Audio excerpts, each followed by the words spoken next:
හැමෝටම සුබ දවසක් වේවා. උසස් පෙළ අපේ BC පන්තියේ 2022 වසරේ එහෙම නැත්නම් මේ අවුරුද්දේ නොවැම්බර් මාසයේ 28 වෙනිදා උසස් පෙළ විභාගයේ සඳහා මුහුණ දෙන්න බලාපොරොත්තු වෙන දරුවන්ට අවශ්‍ය කරන රිවිෂන් පාඨමාලාව ක්‍රියාත්මක වෙන ඒ තුල තමයි හැමෝම සම්බන්ධ වෙලා ඉන්නේ. අපි අද උත්සාහ දරනවා 12 වසරේ පාඩම් සියල්ල සාකච්ඡා කරලා අවසන් කරන්න. අපිට අවස්ථාව ලැබුණොත් 12 වසරේ සිළු පාඩම් සාකච්ඡා කරලා අවසන් කරන්න අද වෙද්දී ලබන සතියේ සම්පූර්ණ සිදුවෙන්නේ මුල සිට අවසානයේ දක්වාම පාඩම් වාරේ නැවත වතාවක් මතක් කරන එක. ඒක සම්පූර්ණ සෙමිනාර් එකක් වගේ එකක්. ඔයාලගේ මිතුරන් ඉන්නවා නම් ඒකට සම්බන්ධ කරන්න පුළුවන් ලබන සතියේ වෙද්දී. හැබැයි 100කට විතරයි සහභාගී වෙන්න ඉඩකඩ තියෙන්නේ. එතකොට ලබන සතියේ සම්පූර්ණ සාකච්ඡා කළොත් අනිවාර්යයෙන්ම කරනවා. ඊට පස්සේ සතිය කියන්නේ මේ ලබන එන අඟහරුවාදා නෙමෙයි ඉන්පසු උදා වෙන අඟහරුවාදා දිනය සම්පූර්ණ 12 වසරට අදාළව පේපර් එකකට පිළිතුරු ලියන්න වාලා සූදානම් වෙන්න ඕන. සති දෙකක් තියෙනවා අද ඉඳන් ගත්තොත් එහෙම දවස් 14ක්. එහිදී පේපරේ ලබාගත යුතුයි හැමෝම නෑදෑ කෙනෙක්ගේ හරි ෆෝන් එකක් එදාට අරගෙන ඉන්න ඕන. මුල් විනාඩි 15 හැමෝගෙම නම් මාක් කරනවා. ඒ නිසා හැමෝම තමන්ගේ දෙමව්පියෝ හෝ බාරකරුත් එක්ක පන්තියට සම්බන්ධ වෙන්න ඕන. වැඩිහිටියයට ඒක ගැටලුවක් නැහැ. ඉගෙන ගන්න වයසේ සම්බන්ධ වෙන හැමෝටම සිද්ධ වෙනවා තමන්ගේ බාරකාරයා ලවා පේපර් එක මට පේන්න අසන් දාන්න ඕන. ඒ කියන්නේ කැමරා එක ඔෆ් කරගන්න පුළුවන්. එක එක්කෙනාගේ නම් අඬ ගහලා තියා වීඩියෝ කොන් කරලා තමන්ගේ අම්මා හෝ තාත්තා ලවා පේපර් එක කරගන්න ඕන. පේපර් එක සාමාන්‍ය ඉංග්‍රීසි ලෑ වගේ විදිහ වල දෙන්න හිතාගෙන ඉන්නවා. එහෙම නැතොත් ඔයාලගේ ලියන කොළ ටික නෑ එහෙම නෑ. අඟහරුවාදම රැයට තමයි දෙන්නේ. ඔයාලගේ ලියන පිටු ටික දෙමව්පිය අසං කරලා තියෙන්න ඕන මට පේන්න. පැහැදිලිද? ඒක පරීක්ෂා කරනවා දවස් 4-5ක් ඇතුළත මම උත්තර බලනවා හැමෝගෙම. බලලා ලකුණු ලබා දීම සිදු කරනවා. එහිදී වැඩිම ලකුණු ගන්න කෙනාගේ පන්ති ගාස්තු සම්පූර්ණම නිදහස් කරන අතර එයාට අවශ්‍ය කරන මාසික නිබන්ධනය මාසිකයෙන් සම්පූර්ණ නොමිලේ සැපයීම සිදු කරනවා. එහෙම තමයි අපේ වැඩේ ක්‍රියාත්මක වෙන්නේ. බෞද්ධ ආර්ථිකය කියන පාඩම ගැන සාකච්ඡා කර ඉන්නේ. ඊයේ රාත්‍රියේ ගැන මම කතා කරන්න කැමති නැති නිසා ඊයේ රාත්‍රියේ මම අමතක කරනවා. ආර්ථිකය ගැන කතා කරද්දී බුදුදහම තුළ ගොඩාක් ලොකු සුවිශේෂී තැනක් අත්කලා දෙන ස්ථානයක්. ඒකට හේතුව බුදුදහම තුළ හැම දෙයක් ගැනම කතා කරලා තියෙනවා. කිසිම කෙනෙකුට චෝදනා කරන්න පුළුවන් කමක් නැහැ. බුදුහාමුදුරුවෝ මේවා ගැන කතා කරලා නැහැ. බුදුහාමුදුරුවෝ මේ පාඩම අතහැරලා බුදුහාමුදුරුවෝ මෙතනින් ඉස්සලා ගිහිල්ලා තියෙනවා. මේ කොටස මග ඇරලා කියලා කාටවත් අභියෝග කරන්න පුළුවන් කමක් නැහැ. බුද්ධ චරිතය දිහා බලද්දී බුදුහාමුදුරුවෝ හැමෝටම ගැලපෙන විදිහට හැම කරුණක් ගැනම සාකච්ඡා කරලා තියෙනවා සම්පූර්ණම. ඒ සාකච්ඡා කරපු ක්‍රියාවලිය අතර ප්‍රධානම තැනක් හිමි වෙනවා මේ ආර්ථිකයට. ආර්ථික කළමනාකරණය පිළිබඳව කතා කරද්දී ආර්ථිකය තුළ කතා කරනවා මුදල් ඉපයීම, ඊට පස්සේ පරිහරණය, ඊට පස්සේ සංරක්ෂණය කියන ක්‍රියාවලින් රාශියම කතා කරනවා. මම ගිය සතියේ දවසක කතා කළා උපයාසපයා ගන්නා උදනේ කොටස් 4කට බෙදන්න ඕන. එයින් එක් කොටසක් ආහාර සඳහා, ඒ කියන්නේ භෝගේ පුඤ්ජය. වැඩි කොටසක් කොටස් දෙකක් ආයෝජනයේට. ආයෝජනය කියලා මෙතන අදහස් කළේ තමන්ට ලැබුණේ මුදල් කොහොමද ඒ ලැබිච්ච ක්‍රමේ වර්ධනය කරගන්න. අනිත් එක තමයි ඉතුරු කරන එක. මෙසේ ඉතිරි කරන්න හේතුව තමයි යම් කිසි විපතක් කිසියම් ආපදාවක් ඇති වුණොත් එහෙම අන්නේ අවස්ථාවේදී ප්‍රයෝජනය ගැනීම සඳහා තමා උපයන්නා වූ ධනෙ සංරක්ෂණය කළා තබාගත යුතුයි කියලා අපි කතා කළා. හැබැයි මේ හැමදේම කරන්න මිනිස්සු මුදල් උපයලා ඉන්නවා. මුදල් ඉපෙවුවොත් තමයි මේ හැමදේම කරන්න පුළුවන්කම ලැබෙන්නේ. හැබැයි මුදල් උපයනවා කියන එක අපිට හරි විදිහට කරන්නත් පුළුවන්, වැරදි විදිහට කරන්නත් පුළුවන්. වැරදි විදිහ කියන එකට අපිට අර්ථකථන එකට අධාර්මික ධනෙ කියලා. අධාර්මිකව උපයන ධනෙ බුදුදහම තුල පිළිගන්නේ නැහැ. බුදුදහම තුල පිළිගන්නේ ධාර්මික ධනයක්. ධනයක් ධාර්මික වීම සඳහා බලපාන හේතු කීපයක් මතක් කළා. ධම්මිකා ධම්මලද්දා සේදාවක් කිත්තා නේද? දැහැමින් සෙමින් විනය තලා පෙලන්නේ නැතුව මිනිස්සු රවට්ටන්නේ නැතුව දෑතේ දෙපය වෙරවිලි මහන්සියෙන් පොළොව සමග ගැටිලා දාඩිය වගුරවලා උපයා ගන්නා වූ ධනයක් තමයි බුදුදහම තුල ධාර්මික යහපත් ධනයක් ලෙස අර්ථකථනය කළේ. එහෙම නැතුව කෙනෙකුට හිංසා කරලා කෙනෙකු දේවල් වංචා කරලා පෙට්‍රල් කියලා මුත්‍රා බෝතලයක් විකුණලා එහෙම නැත්නම් රුපියල් 450ට 500ට පොලිමේ ඉඳලා තෙල් ගහගෙන ඒක 2500ට විතර විකුණලා රට ගෝඨ කෑවා මහත්තයා කියාගෙන තමන් රුපියල් 2500කට 500ට ගත්ත පෙට්‍රල් බෝතලේ විකුණලා එහෙමත් සල්ලි හම්බ කරන්න පුළුවන්. ප්‍රබුද්ධගෙද කොහෙද කාව්‍යයක තියෙන මට මතක නැහැ.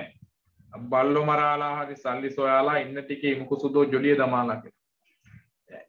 ඒ අධාර්මික ධනෙ බල්ලෝ මරලා හරි සල්ලි හොයනවා කියන එක බුදුදහම තුල ලක්වන මේ ආර්ථික ක්‍රියාවලිය කිසිසේත් අපිට සමාන කරන්න පුළුවන් කමක් නැහැ කියන එක කතා කළේ. මේ කොටස් හතරකට බෙදලා පරිහරණය කරනවා කියන ක්‍රමවේදය අපිට ගොඩාක් වැදගත්. මම එහෙදි ගිය සතියේ කතා කළා පංච බලි කියන සංකල්පයක්. පංච බලි කියලා කියන්නේ හොල්මන් වගේක් නෙමෙයි.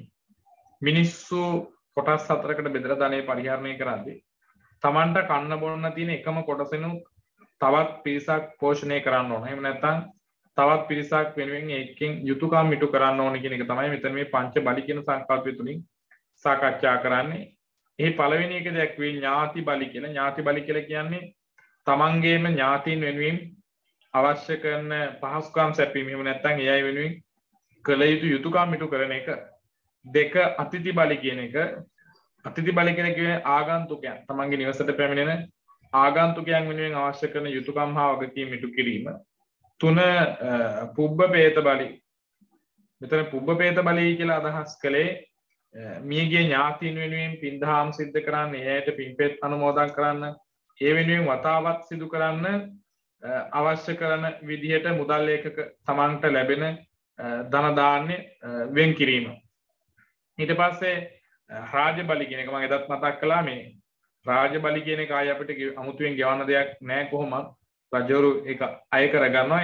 එහෙත් තමන් වැඩිපුර විශාල දාස්කන්ධයක් උපයන අයෙක් නම් තමා උපයන්නා වූ ධනෙන් යම් කිසි 100ට ප්‍රමාණයක් නැත්නම් සුළු ප්‍රමාණයක් හෝ රටේ පවතින ආර්ථික තත්ත්වයේ යාවත් කාලීන කිරීම සඳහා යොදවන්න ඕනේ කියලා කිව්වා. අවසානට මම පස්වෙනි කාරණාව විදිහට කතා කරේ පංච බලි වල දේවතා බලි කියන සංකල්පය. දේවතා බලි කොට පස්සේ තමන්ගේ ආගමට ගැලපෙන ආගමික වතාවත් කරන්න. බෞද්ධ වෙන්න පුළුවන්, කතෝලික වෙන්න පුළුවන්, ඉස්ලාම් වෙන්න පුළුවන්. තමන් හැම ආගමකම ආගමික දර්ශනයක් හෝ ආගමික නායකයෙක් ඉන්නවා. ඒ ආගමික නායකයන් වෙනුවෙන් හෝ ආගම පවත්වාගෙන යන පිරිස වෙනුවෙන් හෝ ආගම වෙනුවෙන් හෝ තමන් උපයා ගන්නා වූ ධනෙ වැය කළ යුතුයි කියලා කතා කළේ.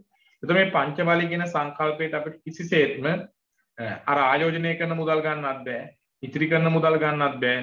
අපි ගන්න ඕන කොවිලාවේ තමන්ගේ මේ විහිදම සකසා ගන්න මේ ආහාර සඳහා වෙන් කරපු කොටසම තමයි. ඒක තමයි මේ තුල තියෙන විශේෂත්වය.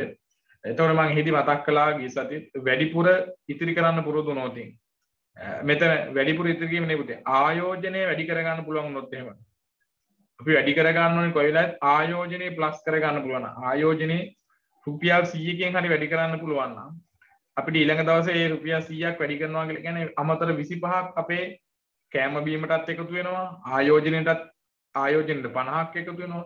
25ක් අපි ඉතුරු කරන්නත් ඉතුරු කර ගන්නවා. ඒතර තව දවසක අපිට රුපියල් 200ක් ඉතිරි කර ගන්න පුළුවන් වුණොත් වැඩිපුර වෙනදාට වඩා අපිට 50ක් අපේ කෑම බීම සඳහා වෙන් වෙනවා. අපිට 100ක් පුළුවන් නැවතත් ආයෝජන ක්‍රියාවලියට යොදවන්න. තවත් 50ක් අපි දන්නේම නැතුව එකතු කරලා තියෙනවා. ඒ නිසා මේ ආර්ථික ක්‍රියාවලිය අපේ ජීවිතේට ගොඩාක් වැදගත් සංකල්පයක් විදිහට මම මතක් කළා. ඉතින් මේ ටික මම එදත් ඉගෙනුවා. ආයෙ පාරක් මම මතක් කළේ ඒ ටික අමතක කවුරු හෝ ඉන්නවා නම් එයාලට නැවත සිහි කැඳවීමක් සිදු කළ යුතු යයි හැඟුණු නිසා. අදතර අපිට කතා කරන්න තියෙන්නේ ධන පරිභෝජනයේදී සිහි කැඳ යුතු කරුණු කිහිපයක් ගැන සංයුත්ත නිකායේ රාසීය කියන සූත්‍රය තුළ කතා කරනවා. ධනය පරිභෝග කිරීමේදී පරිභෝග කරනවා කියලා කියනකොට පරිහරණය කරනවා කියන එක. ධනය පරිභෝග කරනකොට ධනයෙන් තමන් යැපෙනකොට මතක තබා ගන්න ඕනි කාරණාවක් තියෙනවා. ඒ තොරතුරු ටික කතා කරන්නේ සංයුත්ත නිකායේ රාසීය කියන සූත්‍රය තුල රාසීය කියන සූත්‍රය තුල තමයි මතක තබා ගත යුතු කරුණු ටික පිළිබඳව කතා කරන්නේ. එක තමයි තමා ප්‍රයෝජන ගත යුතු. තමන් මේ හම්බ කරන සල්ලි වලින් තමා ප්‍රයෝජනයක් ගන්න ඕනි කියලා මතක තියා ගන්න ඕන. පැහැදිලිද? සල්ලි හම්බ කරලා අනුන්ට වියදම් කරන්න විතරක් හම්බ කරලා වැඩක් නැහැ. තමන් උපයන ධනෙන් හරියට බඩට කන්න ඕන. ආස කරන ඇඳුමක් අඳින්න ඕන. තමන් කැමති යාන වාහනයක යන්න වෙන්න ඕන. තමන් ගමනක් බිමනක් යන්න කැමති නම් විනෝදෙන්න කැමති නම් ධාර්මිකව ට්‍රිප් එකක් යන්න කැමති නම් ඒවා කරන්න ඕන. නැතුව සල්ලි හම්බ කරගෙන කුට්ටි පිටින් ගොඩ ගහගෙන නොකා නොබී ඉඳලා වැඩක් නැහැ. දැන් ඔයාලා දන්නවා මච්චරි කෝසිය සිටුතුමාන විශාල ධනස්කන්ධයක් තිබිලා පැණි කැවුමක් නැත්නම් පැණි රොටියක් කන්න, කිරි රොටියක් කන්න ආස වෙලා එයා තමන්ගේ සල්ලි වියදම් කරන්න කැමතුනේ නැහැ. තමන්ගේ ධනෙ විනාශ කරන්න කැමතුනේ නැහැ. එතකොට ඒ වගේ සල්ලි හම්බ කරලා වැඩක් නැහැ කියලා තමයි මේ රාශිය සූත්‍රය මතක් කරන්නේ. තමන් උපයන ධනෙන් තමාගේ ප්‍රයෝජනේ සලසා ගන්න ඕන. ඊට පස්සේ දෙවෙනි එක තමයි පුතේ අන් අය අතරේ බෙදා දිය යුතුයි. ඒක අපි කරන්න කැමති නෑනේ නේද? අන් අය අතරේ බෙදා දීම. ඒකත් ඉතින් කරන්න ඕනේ. ඉතින් අපිට එහෙම කරන්න ඇත්තටම අමාරුයි. මොකද අපි එහෙම ලොකු ආර්ථිකයක් උපයන්නේ නැති නිසා ඒ පුළුවන් කමක් තියෙනවා නම් අන් අය කියලා කියන්නේ පුතේ මෙතන ආර්ථිකයේ මේ වශයෙන් අඩු තත්ත්වයක ඉන්න අය එයාට පුළුවන් සහයෝගයක් ලබා දීම කළ යුතුයි. ඊට පස්සේ පින් කළ යුතුයි. පැහැදිලිද? සල්ලි හම්බ කරනකොට ඒවා යාවත් කාලීන වෙන ඒවා යාදීම වැඩි වෙන්න පින්දහම් සිදු කරන එක ගොඩාක් වටිනවා. පින්දහම් සිදු කරනකොට පස්සේ පින් කියලා කියන්නේ හොඳ කියන එකටනේ. පින් කරන්න කියලා උගන්වන්නේ බුදුදහම විතරක් නෙමෙයි. ලෝකෙ තියෙන හැම ආගමකම යහපත කරන්න කියලා මතක් කරනවා. ඒ නිසා මෙහිදී යහපත කිරීම අර්ථකථනය කරනවා. අවසාන කාරණා ටිකක් දිගින් මම මේක ලියන්න අදහස් කරන්නේ ධනෙන් සිහි නැතිවීමකට භාජනය නොවි නිස්සාරණ අධ්‍යාසයෙන් යුක්ත ධනෙ පරිහරණය කළු. මේක හරිය ලේසි සරලව කියන්නම්. සිහි මුලා නොවි මුදල් පරිහරණය කළ යුතුයි. සිහි මුලා වෙලා මුදල් පරිහරණය කළ කියන පුතේ දැන් ගොඩක් වෙලාවට මම නම් ටිකට් සාමාන්‍යයෙන් ගන්න ඉස්සෙල්ලා නිකන් ආසාවට වගේ ගත්ත. ඒක දැන් කොහොමද සෙට් වෙන්නේ? එකම ටිකට් දාන්නකො. ඔයාලා ගත්ත සනිදා වාසනාවකට කොහොම හරි වෙලා ඔන්න හෙට උදේ නැගිටිද්දී කෝටි 9ක් විතර ඇදිලා. හරිද? කෝටි 9ක් විතර ඇදිලා. දැන් මේක ඇදිච්චම ඔයාලට හිතා ගන්න බැරි වෙනවා මොකද්ද කරන්න කියලා. මේක එක එක අදහස් වෙන්න පුළුවන්. ගේ හදනවා, ඔයා කාර් එකක් ගන්නවා, පන්සලටත් කීයක් හරි දෙනවා, ගමේ පාර හදනවා. කොහොම අදහස් ගොඩක විතරයි අපි ඉන්නේ. අපිට හිතා ගන්න බෑ මොකද්ද කරන්න කියලා. ගොඩක් වෙලාවට මේ වගේ මුදලක් එකපාරට අපි අතට ආව ගමන් අපිට වෙන්නේ මඤ්ඤම් වෙනවා. සිහි විකාල වෙනවා. ගොඩක් වෙලාවට ටික දවස් දැනගත්ත මාලා කවදාවත් දැකක් නැති යාළුවාගේ ඇසුරට එකතු වෙනවා. ඊට පස්සේ යාළුවත් එක්ක පටන් පාන කරන්න විනෝද වෙන්න. රාත්‍රී සමාජ ශාලාවල යන වාහනේ අරගෙන එහෙම යන වාහන ගන්න. ගොඩක් අය ගොඩක් වෙලාවට මුදල් ලැබිච්චම් කරන එකට නොගැලපෙන වෘත්තියක් පුළුවන් ඒක වෙන. එතකොට එහෙනාට පස්සේ කාලයකදී ධනෙ දාන්න කෝටි 9ක් වුණත් විනාශ වෙන්න ඉඩකට තියෙනවනේ. කෝටි 9 යන්නේ මේක 900ක් වුණත් විනාශ වෙන්න ඉඩකට තියෙනවනේ. එතකොට මේ විනාශ වෙලා ගිහිල්ලා කිසි දවසක දුගී වුණොත් එනවා. අන්න එදාට ගොඩාක් දුකට පාන සිහිමුලා වෙනවා. මොකද්ද මේ කරගත්තේ? මං කොහොමද හිටියේ? දැන් මං කොහොමද ඉන්නේ කියලා සිහිමුලා වෙනවා. ඒ නිසා ධන පරිහරණය කරද්දී සිහිමුලා නොවි විශ්වදා ගන්න සල්ලි මුදල් පරිහරණය කරන බුදු සම්තුලි කියනවා. ගොඩක් වෙලාවට පුතේ විශාල ධනස්කන්ධයක් ලැබුණට පස්සේ ඔය ටිකට් එකක් වගේ අරුණට පස්සේම ඒ ඇයට ජාතික උත්තර මණ්ඩලයෙන් මම ඇත්ත බොරු දන්නේ ජාතික උත්තර මණ්ඩලයෙන් මම මේ මනෝවිද්‍යා උපදේශනය ලබා දෙනවා කියලා කියනවා. මොකද අය මානසික ඕනටඩිය අපේ හිතපුතේ ඕනටඩිය සතුටුනත් වෙනවා ඕනට දුකුණත් අවුකුණා. ඉතින් මේ දෙක තුලනය කරගෙන කොහොමද මේ වැඩේ හරියට කරගන්නේ කියලා මනෝවෛද්‍යවරුන් කියනවා කියලා අදහස් කළා. කෙසේ නමුත් ධනෙ පරිහරණය කරනකොට මෙන්න මේ කරුණු ගැන සිහිය තබා ගන්න ඕනේ කියලා බුදුහාමුදුරුවෝ සිහිපත් කරනවා. ධනෙ පරිහරණයේදී මතක තබා ගත යුතු අනෙක් වැදගත්ම කරුණ ඊට ධනෙ අපතේ නොයරින්ද ප්‍රයෝජනයක් නොවන කරින්ද පාපකාරී ක්‍රියා සඳහා භාවිතා නොකළ යුතු බවයි. අපරීක්ෂාකාරී බවද මෙහිදී ධනෙ විනාශ වීමට හේතු වෙයි. එයින් සිදුවන්නේ ධනෙ උපයා ගැනීමට ගත් උත්සාහය අපතේ යාමයි. සල්ලි පරිහරණය කරද්දී මම ඔයාලට මේ කතාව කියලාද කියලා මට මතක නෑ. සල්ලි තමයි වේගෙන්ම ලෝකේ කැරලි ගහන එකම දේ. මුදල් වලට පුළුවන් කැරලි ගහන්න.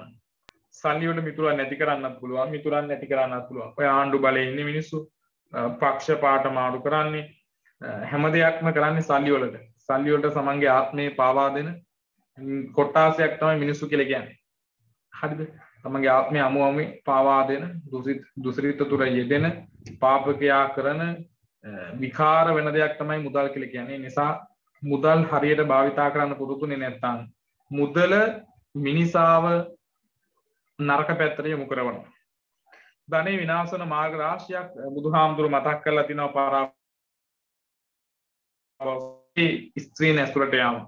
ඒ කියන්නේ ගෑනු ළමෙක් එක්ක එෆා එකක් තිබුණායි කියලා ලව් කළා කියලා සල්ලි විනාශ වෙනවා කියලා නෙමෙයි මෙතෙන්දි කියනවා. වල දන්නවා දැන් ලොකු ළමයි විදියට. ස්ත්‍රීන් ඇසුරට යාම කියලා කියන්නේ ගණිකාවන් පසුපස යාම. පරදාර සේවනේ පර අඹුවන් කරා යාම තුලින් ධනෙ විනාශ වෙනවා. ඊට පස්සේ දෙවෙනි එක තමයි සුරාපානය. මත්පැන් පානය කිරීම තුලින් අධික ලෙස ධනෙ විනාශ වෙනවා. දැන් ඒකට උදාහරණ පුතාලාගේ වලවලත් මම දන්නේ නැහැ මල තාත්තලා 24 hours update ඉන්නවද කියලා. ගොඩාක් වෙලාවට මිනිස්සු සල්ලි හම්බ කරන්නේ නැත්තේ නෑ සල්ලි හම්බ කරනවා. අධික ලෙස ධනෙ හම්බ කරන ගොඩාක් අය අධික ලෙස මත්පැනට ඇබ්බැහි වෙලා තියෙනවා. අද කාලේ මම හිතන්නේ සිගරට්ටුවක් රුපියල් 65ක් 75ක් 80ක් 70ක් විතර ඇතිනේ. හිතනව දවසට ඒ වගේ අපි තව ටිකක් දාලා 100ක් කියමු ලේසි වෙන්නේ. දවසට ඒ වගේ 3-4 පානය කරන කෙනෙක් කීයක් විනාශ කරලා දානවද? ඒකට සමහරවිට රුපියල් 2500කටත් වඩා මට මතකද පන්සලේ වැඩක් කළා මේ ළඟදී බාසුන් නැහැ කෙනෙක් ප්‍රධාන බාසුන් නැහැ කියන කෙනාගේ දවසේ පඩිය 3500යි අත්උදව් කාර්යයක 2500යි. නිකන් ගණන් හදලා බලනකොට දවස් හැමදාම වගේ වැඩ තියෙන ලොකු බිල්ඩින් එකක වගේ වැඩ බාර ගත්තාම 2500ක පඩි ගන්න කෙනෙක් සරලව ගත්තොත් එහෙම එයා මාසේ දවස් 30ම වැඩ කළොත් එයාගේ මුදල් ඉපයීම රුපියල් 30000යි කියන්නේ 60000යි 70000යි 75000 සාමාන්‍යයෙන් ගුරුවරයෙකුට වඩා ලොකු වැටුපක් තියෙනවා. ඒතර ප්‍රධාන බාසුන් නැහැ 3500 කියලා කියන්නේ රුපියල් 90000යි 500 ඒවා 15000යි 90000 කියන්නේ ලක්ෂයයි 1,50,000ක්. ප්‍රධාන බාස් කෙනෙක්ගේ මාසයක් එක දිගට වැඩ කරන්න පුළුවන් නේ වැඩ කරනවා අපේ වංශනේ මාස 2-3 එක දිගට වැඩ. 1,50,000ක් මාසේ ආදායම. නිකමට හිතන්න කොහොමද ඉන්න ඕනි කියලා. එතකොට අවුරුද්දේ මාස 10ක් වැඩ කළා කියන්නේ ආ ලක්ෂ 10ක් වල. අද කාලේ ආර්ථිකයට පුතේ මේක ගලපන්න බෑ. ඒත් ලොකු වැටුපක් නේ. කිසිම දෙයක හම්බ වෙන්නේ නැහැ. දුන්න රජයේ පාසල් ගුරුවරයෙකුටවත් හම්බ වෙන්නේ නැහැ එච්චර ලොකු මුදලක්. හැබැයි ඒක හරියට පාලනය කරන්න දන්නේ නැහැ ගොඩක් අය. ඒ පුරුද්දක් විදියට ඇඟේ පතේ අමාරු යන කියලා රුපියල් 1000ක බොන්න පුරුදු වෙනවා. එතකොට එයා මාසෙට දවස් 30ක් බොද්දි 30000ක් විනාශ කරනවා. දැන් 1000ට වැඩිනේ 1500ක් විතර සමානට වියදම් කරනවා. එතකොට හම්බ කරන ධනෙ දැන දැන විනාශ වෙන ආකාරය බුදුහාමුදුරු මීට අවුරුදු ගානකට කලින් උගන්වලා තිබුණා. සිගාලවාද සූත්‍රයේ උගන්වන සල්ලි දැන දැනම සමහරව නොදැන විනාශ වෙන ක්‍රම තියෙනවානේ. දැන දැන විනාශ වෙන ක්‍රම තියෙනවා. එකක් තමයි එතනත් මත්පැන් පානය තියෙනවා. දෙක නොකල්ලි වීදි සංචාරය. අපි කියන රස්තියාදු ගන්න යනවා කියලා අර වෙලාවේ. ඒක සල්ලි විනාශ වෙන්නේ ඇත්තටම හේතුවක්. සරලවම දැන් මේ වෙලාවේ ගෙදරින් එළියට බහපු කෙනෙකුට ඔයාලා නිකන් බලන්නකෝ. අද රෑ වෙලා ගෙදර ගිහලා දැන් ගෙදර කෑම කන්න බෑ නේ විලාදී කොත්තුවක් කරන් යනවා යන ගමන්. අද ෆ්‍රයිඩ් රයිස් එකක් දාගෙන යන්න ඕන. රුපියල් 500ක් නේ දැන්. කොත්තුවක් රයිස් එකක් කියන්නේ රුපියල් 500ක්. දනම රුපියල් 500කට. ඒතර හැමදාම ඔෆිස් යන කෙනෙක් වුණොත් සතිය දවස් 5 මෙයා රෑ වෙනවා නම් මාසේ හැමදාම වගේ සතිය දවස් 5 කොහොමද කරන්නේ? දවස් 5යි 10යි දවස් 20ක් වැඩ කරොත් යා අවම. එතකොට යා වියදම් කළා තියෙනවා රුපියල් 10000ක් අවේලාවේ හැසිරීම නිසා ප්‍රමාද වෙලා තමන්ගේ නිවසට පැමිණීම නිසා මාසෙට රුපියල් 10000ක් විනාශ කරගන්නවා. ඔක මම මේ පුංචි තැනක් වල තේරුම් යන මතක් කළේ. ඒ නිසා නොකල්ලි වීදි සංචාරය තුලින් දැන දැන ධනෙ විනාශ වෙනවා. අංක 3 සාමාන්‍ය දුගී දුප්පත් පවුල්වල මේක වෙන්නේ නැහැ. වැඩි වශයෙන් සල්ලි තියෙන මිනිස්සු තමයි මේ තුල නිරත වෙන්නේ. ඒ තමයි පුතේ සමාජ ශාලා ඇසුර. අපි කියනවා කැරෝකේ එහෙම නැත්නම් නයිට් ක්ලබ් ඒ වගේ ගොඩාක් නම් වලින් ඔය භාවිතා කරනවානේ. ඒවා සමහර අය මහා ලොකුවට තමයි ඒවා පම්පෝරි විදියට. මේ දවස්වල ඉතින් ක්ලබ් ගියාම දන්නේ නැද්ද ඉතින් සෝ මනි ඔක්කොම එහෙම එන 아무තු බර වචන දාලා කතා කරන ඒවා ඇති දේවල් නෙමෙයි. ජීවිතේ විඳින්න ක්ලබ් එකකට යනට වඩා මං හිතන්නේ කවුරුත් නැති පාළු තැනකට දියැලක් ගාවට ගියාම ක්ලබ් එකකට ගියාට වඩා හොඳට ජීවිතේ විඳින්න පුළුවන්. ඊට පස්සේ සූදු ක්‍රීඩාවෙන් යෙතුවීම. සූදු ක්‍රීඩා කරුවට පස්සෙත් ඒත් ඒ වගේ තමයි සමාජ ශාලා ඇසුරේ ගොඩක් වෙලාවට තියෙනවා. අපි අස්ව රේස් කියලා කියනවා. ඊට පස්සේ තව මොනවද ඔය සූදු තියෙන විශාල වශයෙන් මේ කැසිනෝ කියලා කියනවා තව. අනම්මනම් කීනෝකී මම දන්න නොදන්න ගොඩාක් ජාවාරක් තියෙනවා මුදල් මත ඩිෆෙන්ඩ් වෙන ඒවා ගොඩාක් සල්ලි විනාශ කරනවා මිනිස්සුන්ගේ. ඊට පස්සේ අපි කවුරුත් තේරුම් ගන්න නැති දෙයක් තමයි තමන්ගේ මිල මුදල් විනාශ වෙන තවත් ප්‍රධාන සාධකයක් තමයි පුතේ පාප මිත්‍ර සේවනයේ යාළුවෝ ඇසුරු කරද්දී යාළුවෝ තමයි අපිව කන්නේ සමහරවිට යාළුවෝ තමයි අපිව ගොඩනගන්නේ යාළුවෙක් අපිව ගොඩනගුවොත් යාළුවට පුළුවන් අපි ඊටාම ඉක්මනට විනාශ කරලා දාන්නත් ජීවිතේ මේ මම තාම පොඩි වයසක කෙනෙක් අය කියන්න දෙයක් නැහැ නේ චුටි බබා වගේ සාමාන්‍ය මම වයස අවුරුදු තාම 27ක් නේ මට 27 තුළ මට දැනෙච්ච දේ තමයි මම මේ කියන්නේ කිසිම කෙනෙක් ඕනෝට වැඩි විශ්වාස කරන්න එපා කියන එක කිසිම කෙනෙක් මම මගේ ජීවිතේ වැඩියෙන්ම විශ්වාස කරපු අය ඕන තරම් ඉඳලා තිනවා හරි ඉක්මනට වෙනස් වෙච්ච ඒ නිසා මම තීරණයක් කරන් තියෙනවා මගේ ජීවිතේ මම විශ්වාස කරනවා කීප දෙනෙක් ඒ තමයි මම නංගි විශ්වාස කරන්නේ නැහැ කියලා. ඒකට හේතුව දැන් එයාත් කසාද බැඳලා ඉන්නේ. එයාටත් මට නිකන් හිතන රහසක් රකින්න මොන හරි දෙයක් වම් කට පරිස්සම් කරගෙන ඉන්නවා වගේ. මම වැඩියෙන් මගේ ජීවිතේ විශ්වාස කරනවා මම අපේ අම්මා වැඩියෙන් විශ්වාස කරනවා තාත්තා වැඩියෙන් විශ්වාස කරනවා ඊට පස්සේ මගේ මල්ලිලා දෙන්න. ඒ අය විතරයි 100ක් මම විශ්වාස කරන්නේ. ඉතින් එහාට කවුරුවත් මට විශ්වාස නැහැ 100%. ඒ කියන්නේ මේ හංගිලා හොර වැඩ කරනවා කියන එක නෙමෙයි පුතා. හිතේ තියෙන ප්‍රශ්නයක් හෝ අදහසක් හෝ අලුත් දෙයක් හෝ හිතලා කියන්න තරම් සුදුසු නැහැ. ඒ කියන්නේ මම එකෙන් අදහස් කරන්නේ ජීවිතේ යාළුවෝ ඉන්න ඕන තරම් හොඳම යාළුවෝ නැහැ. යාළුවෝ ඉන්නව නැත්තේ නැහැ. හොඳම යාළුවෝ එම පණ දෙන්න උනත් සූදානම් කියන පිරිසක් මට මගේ ජීවිතේ තාම හම්බ වෙලා නැහැ. ඉදිරි කාලේ සමහරලාට හම්බ වෙන්න පුළුවන්. දැන් ඔයාලටත් තියෙනවා අවවාදයක් දෙන්න. ජීවිතේ අපි හිතාගෙන ඉඳ අපිට දුකට සැපට ඉන්න මචං කියන කොහෙද ඉන්නේ කියන උදේට good morning කියන එක ආයුබෝවන් කියන එක හෝ ඔයාලගේ ගෙදර යන්නේන එක කනකොට කෑම් බොන්න කන්න කතා කරන එක බොනකොට බොන්න කතා කරන එක අපි හිතන්න පුළුවන් ඒ හොඳම යාළුවා තමයි කියලා. හැබැයි ජීවිතේ යම් අවධියක් ගත වෙද්දී හිතේ යා හොඳම යාළුවා නෙමෙයි හොඳම CCTV කැමරාවක් තමන් ගාව විදි තමන් නිරීක්ෂණය කළ රහස් පොලිසිය කෙනෙක් කියලා. සම මිතුරන් ඇසුරු කරද්දී හැමෝම පරිස්සම් වෙන්න ඕන. පාප මිත්‍ර ඇසුරු තුලින් ධනෙ දන්නේම නැතුව විනාශ වෙලා යනවා. අවසාන එක තමයි ධනය උපයන සහ උපයන තියෙන ක්‍රම වැහෙන උපයන ධනෙ විනාශ වෙන වැදගත්මක මේ තමයි පුතේ අලසකම. අපි දන්නේ නැහැ නේ ඒකනේ අලසෝකෝද පඤ්ඤානෝ තම් පරාභවතු මුක. අලසකම කියලා කියන්නේ පිරිහීමට කාරණාවක් කියලා පරාභව සූත්‍රයේ පාව ගන්නලා තියෙනවා. අලසකම වැඩි වෙනකොට තමන් උපයන්නා වූ ධනෙ ඉතාම ඉක්මනින් ෂේ වෙලා යනවා. ඒ වගේම නැවත ධනෙ උපයන දින අවස්ථාවක් ගිලිහිලා යනවා. මේ ටික ගැන අපිට පොඩි සටහනක් ලියා ගන්න ඕන. හැමෝම මෙසේජ් එකක් දාන්න මම මේ කතා කරපු පොයින්ට් ටික ගැන පොඩ්ඩක් මම දැන් විනාඩි 25කට වඩා වැඩි වෙලා කතා කළා 25ක් වගේ කතා කළා. ඔයාලට මම මේ කියපු කාරණා ටික පැහැදිලිද නැද්ද කියලා පොඩ්ඩක් මෙසේජ් එකක් දාන්න හැමෝම.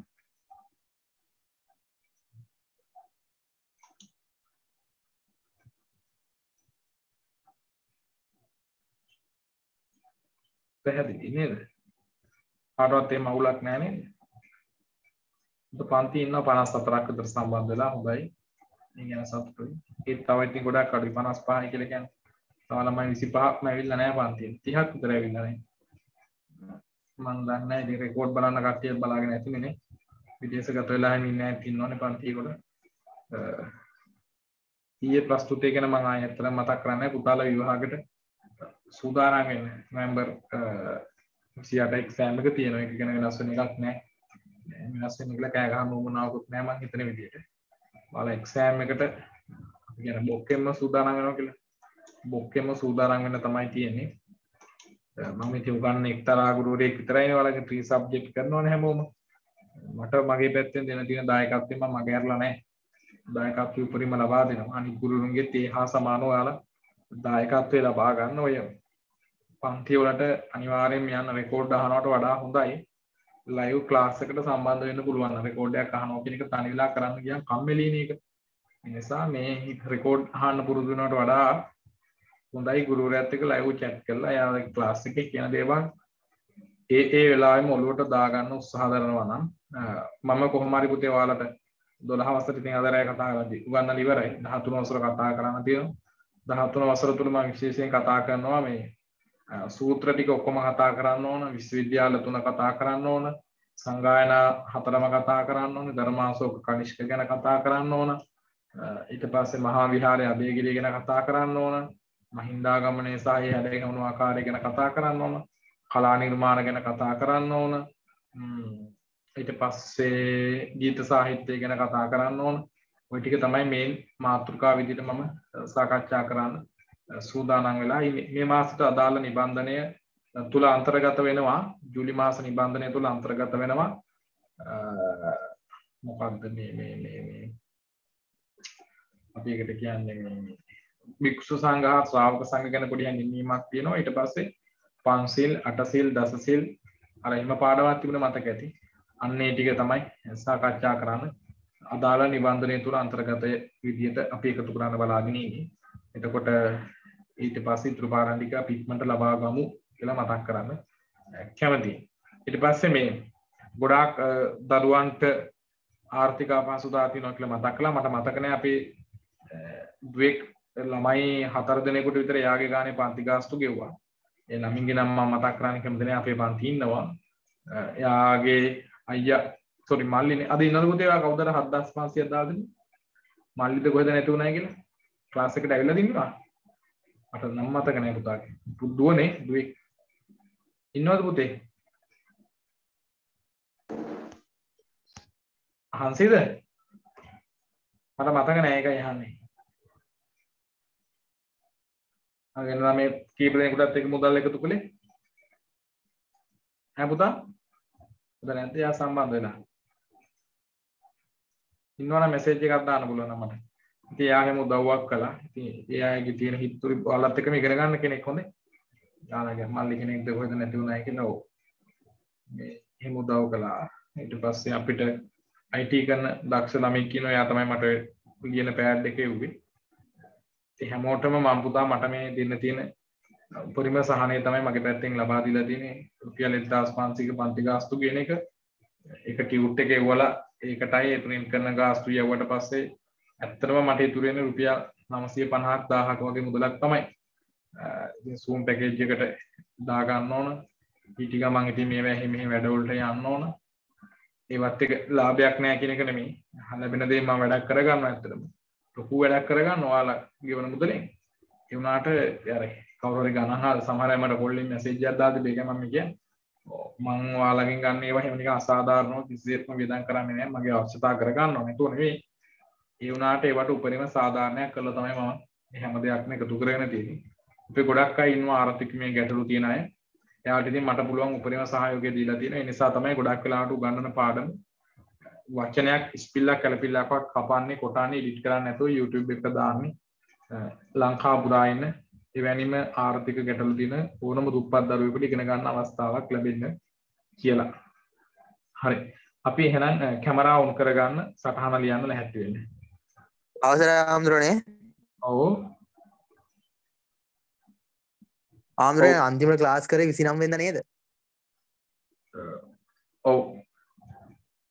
අන්න එදා අන්තිමට දීලා තිබ්බේ අපිට මේ තුලා කූට මාන කූට කංශ කූට අන්නේ ටික විතරයි. හරි. අර පංච බලී අත්ති බලී අන්නේ දේව බලී ඒව නෑ ඊට පස්සේ අපි දවසක් කළා නේද මිලු? පංච බලී ඊට පස්සේ අපි දවසක් කළා. මොකද පුතේ? අපි 30 කළා ක්ලාස් එක. 30 ක්ලාස් 30 වෙනි ක්ලාස් එක කළා දිනවා මේ. කවුද මේ ලින්ක් එක දාන්න. හාමුදුරනේ ඒකට අපි හිටියේ නෑනේ. මට ඒකේ රෙකෝඩ් එකක් මම දාන්න නැති නේද? එහෙම නැත්නම් පොඩි කොටසක් ලියලා තියෙන පුතේ. ලොකු කොටසක් නෑ. ඒක ගමු එහෙම නොත් එහෙම. එහෙනම් ඉඩ පොඩ්ඩක් තියන්න. කොච්චරක් වේද ආම්ද්‍රෝනේ? පුතේ තුලා කූට ගාවින් නම් කොච්චරක් වගේ ඉඩ තියන්න ඕනද? පැති දෙකක් විතර ප්‍රශ්නිකුත් දුන්නා හාමුදුරනේ. ප්‍රශ්න නැතුව පුතේ? ප්‍රශ්න නැතුව පැති දෙකයි. පැති දෙකක් වගේ ඉඩ තියන්න. හරි හරි පුතේ හැමෝම කැමරා ඔන් කරගන්නකෝ මේ සාමාන්‍ය විදිහට ඔයාලගේ මේස පේන විදිහට හරි ලියන කොලේ පේන හරි විදිහට. ඉතින් හරිය ලොකු දෙයක් අවශ්‍ය නැහැ.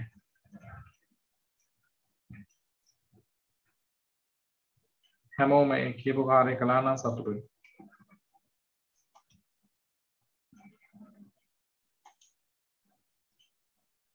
හරි. අනිත් එක ඉක්මනට ඔයාලගේ කැම් එක සෙල්ෆි කැම් එක හෝ මොකක් හරි පෝට්‍රේට් කැමරා හදාගන්න. ඔය කඩාගෙන තියාගන්න එපා. ආදි වීඩියෝ කෝල් එකක් හරි ගන්න ඕනේ. එක්සෑම් එක දවසට නම් පුතා no excuse හොඳේ. අල්ලපු ගෙදර ඇන්ටි ෆෝන් එකක් හරි ගෙනල්ලා තියාගන්න. exam එක දවසට මේ සමානට exam එක දවසට සමාවක් දෙන්නෙම නැහැ හරි හැමෝම මොකද සම්පූර්ණ වෙලාව නෙවෙයිනේ මුල් විනාඩි 15 විතරයි ඕන මුල් විනාඩි 15 සමහරවිට මම ගන්න නම කිව්වම විතරක් තිබ්බනම් ඇති නම කිව්වම තමාගේ බාරකාරයත් එක්ක සමා පෙනී සිටින්න ඕන ඒ වැඩේ විදිහටම වෙන්නම ඕන නිසා තමයි එහෙම කරගෙන යන්නේ ඔයාලා සූදානම් වෙලා ඉන්න අනිවාර්යෙන් එක්සෑම් එකට හරි ලියාගමු එහෙනම්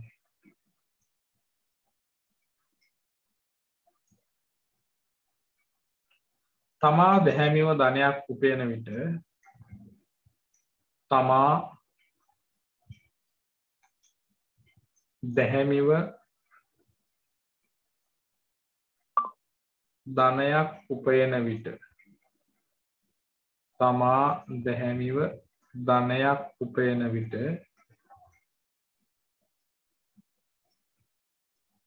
සිහියේ තබාගත යුතු සිහියේ නැත්නම් මතකයේ තබාගත නැත්නම් සිහියේ තබාගත යුතු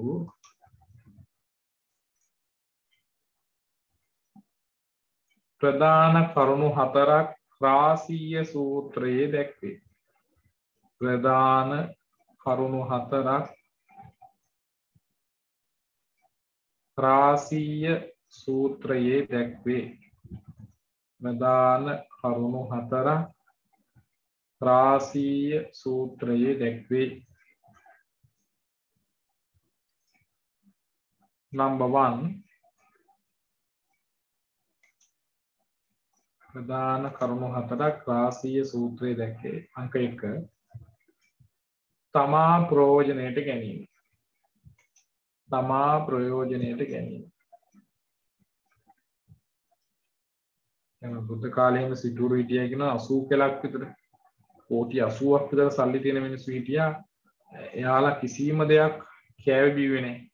ඒ නිසා තමන් හම්බ කරනවා නම් ඒක පුතේ ඔයාලා ජොබ් එකක් කරන්නේ නැහැ මම දන්නේ නැහැ ඉන්නවද කියලා ජොබ් එකක් කරලා පඩියෙම ගත්ත දවසට මටත් එහෙම නේද මමත් ඒ ටියුෂන් ක්ලාස් ගම් පහන ඉක්තඹුව වගේ ආයතන කොටිකාවත් ගායතන කළාම අපිට පඩි දෙන දවසක් තියෙනවානේ එදාට අපේ ඉතින් වෙනසක් තියෙනවා කියන්නේ ඉන්න මල්ලි හරි ඩ්‍රයිවර් එක් හරි කායෙක් හරි අපි අද පඩි දවස මොනවා හරි මගින් බීලා යන්න මොකක් හරි බීලයන් කොඹලා හිතන්න එපා මේ අර දැල් කඩේකට ගිහලා මත් වෙන්න බොන දෙයක් කියලා මොනවා හරි තේ එකක් බොන්න මොනවා හරි දෙයක් කන්න අපේ කවුද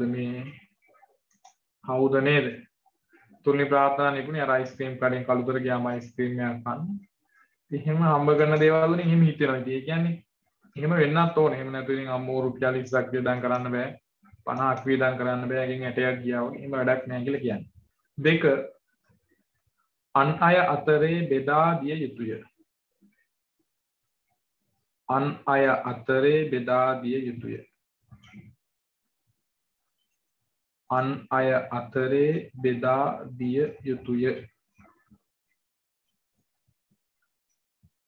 අන් අය අතරේ බෙදා දිය යුතුය.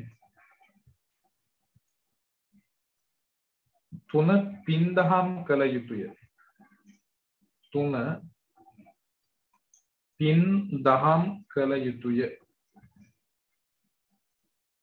පින්දහම් කළ යුතුය.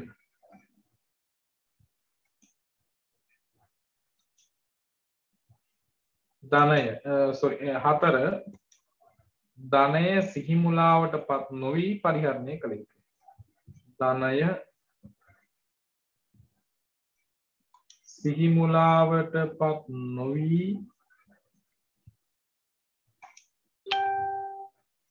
පරිහරණය කළ යුතුය.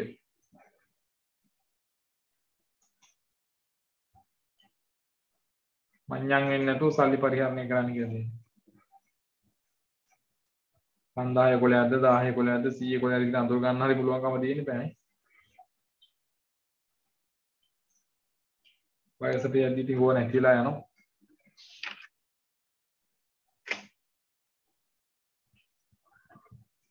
ධනය අලුච්ඡේදකින් ධනය විනාශ වන මාර්ග රාශියක්. ධනය විනාශ වන ධනය විනාශ වන මාර්ග රාශියක්. පරාභව සූත්‍රයේ සහ ධනය විනාශ වන මාර්ග රාශියක් පරාභව සූත්‍රයේ සහ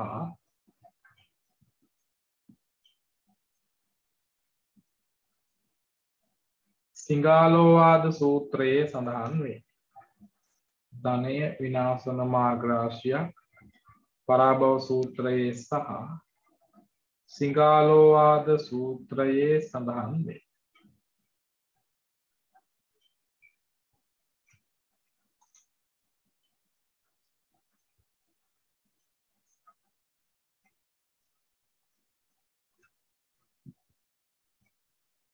ඒ අතරින් දැන දැනම ඒ අතරින් දැන දැනම ලියන්න එපා නේ කපන්නේ. ඒ අතරින් දැන දැනම වෙනම ලියන්න. ඒ අතරින් විතරයි දැන දැනම ලියන්න එපා. ඒ අතරින් ධන විනාශ වන දොරටු 6ක්. ඒ අතරින් ධන විනාශ වන දොරටු 6ක්. ධන විනාශ වන දොරටු 6ක්. සිංගාලෝවාද සූත්‍රයේ දැක්වේ. ඒ අතරින් ධනය විනාශ වන දොරටු 6ක් සිංගාලෝවාද සූත්‍රයේ දැක්වේ.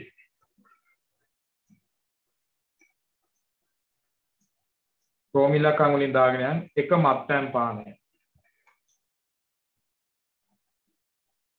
එක මත්පැන් පානය. එක මත්පැන් පානය. දෙක නොකල්හි වීදි සංචාරය. වස්තිය අලුහනගෙන බජාර යනවා කියලා කියන්නේ. ගෑන්සි බයිනෝ නම් වලින් කියනවා. නොකල්හි වීදි සංචාරය. රාත්‍රියේ මොටර් සංචාරය ජංගම පොලිස් ඒකත් මේ ධන විනාශන එකක් එන්නේ නෙමෙයි. හොඳ යාළුවෙක් යන්න ඕන. මොබයිල් එක යනවා කියලා යන්නේ. අනේ ගොල්ලෝ දෙනවද දැන් අපේ පන්සලේම නර පිටිපස්සේ දින ඉස්සර ආවාසය ඉන්න දාලා පොතක් එක අස්සම් කරලා යනවා හරයට ඇවිල්ලා. මොබයිල් එක කියලා. මොබයිල් එක යනකොට කට්ටිය කල්පනා කරන්න එපා හෑන්ඩ් ෆෝන් එකක් අනිය යනවා කියලා පොලිසියට දාන එක අස්සම් කරලා යනවා. තුන සමාජ ශාලා ඇසුර.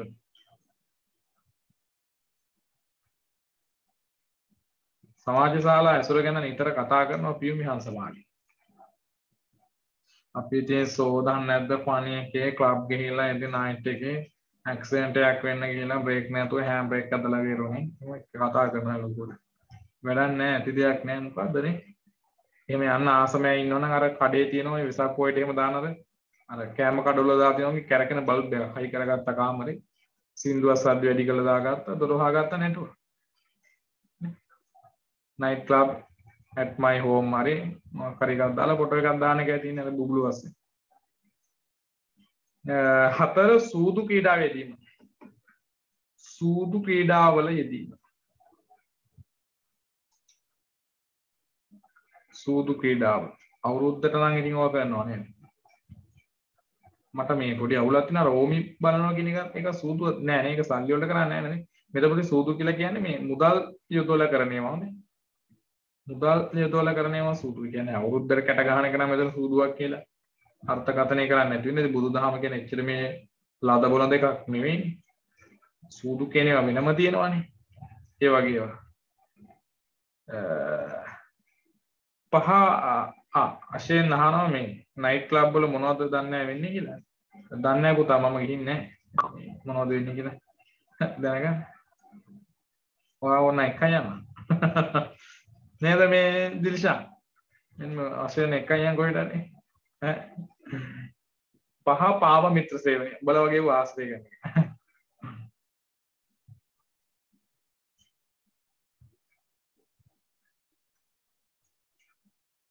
ඔව් ඒක තුන්වෙනි හොඳ අදහසක්. පාප මිත්‍ර සේවනය.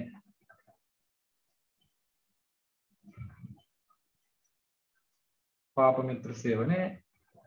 6 අලසකම. කම්මැලි. අලසකම.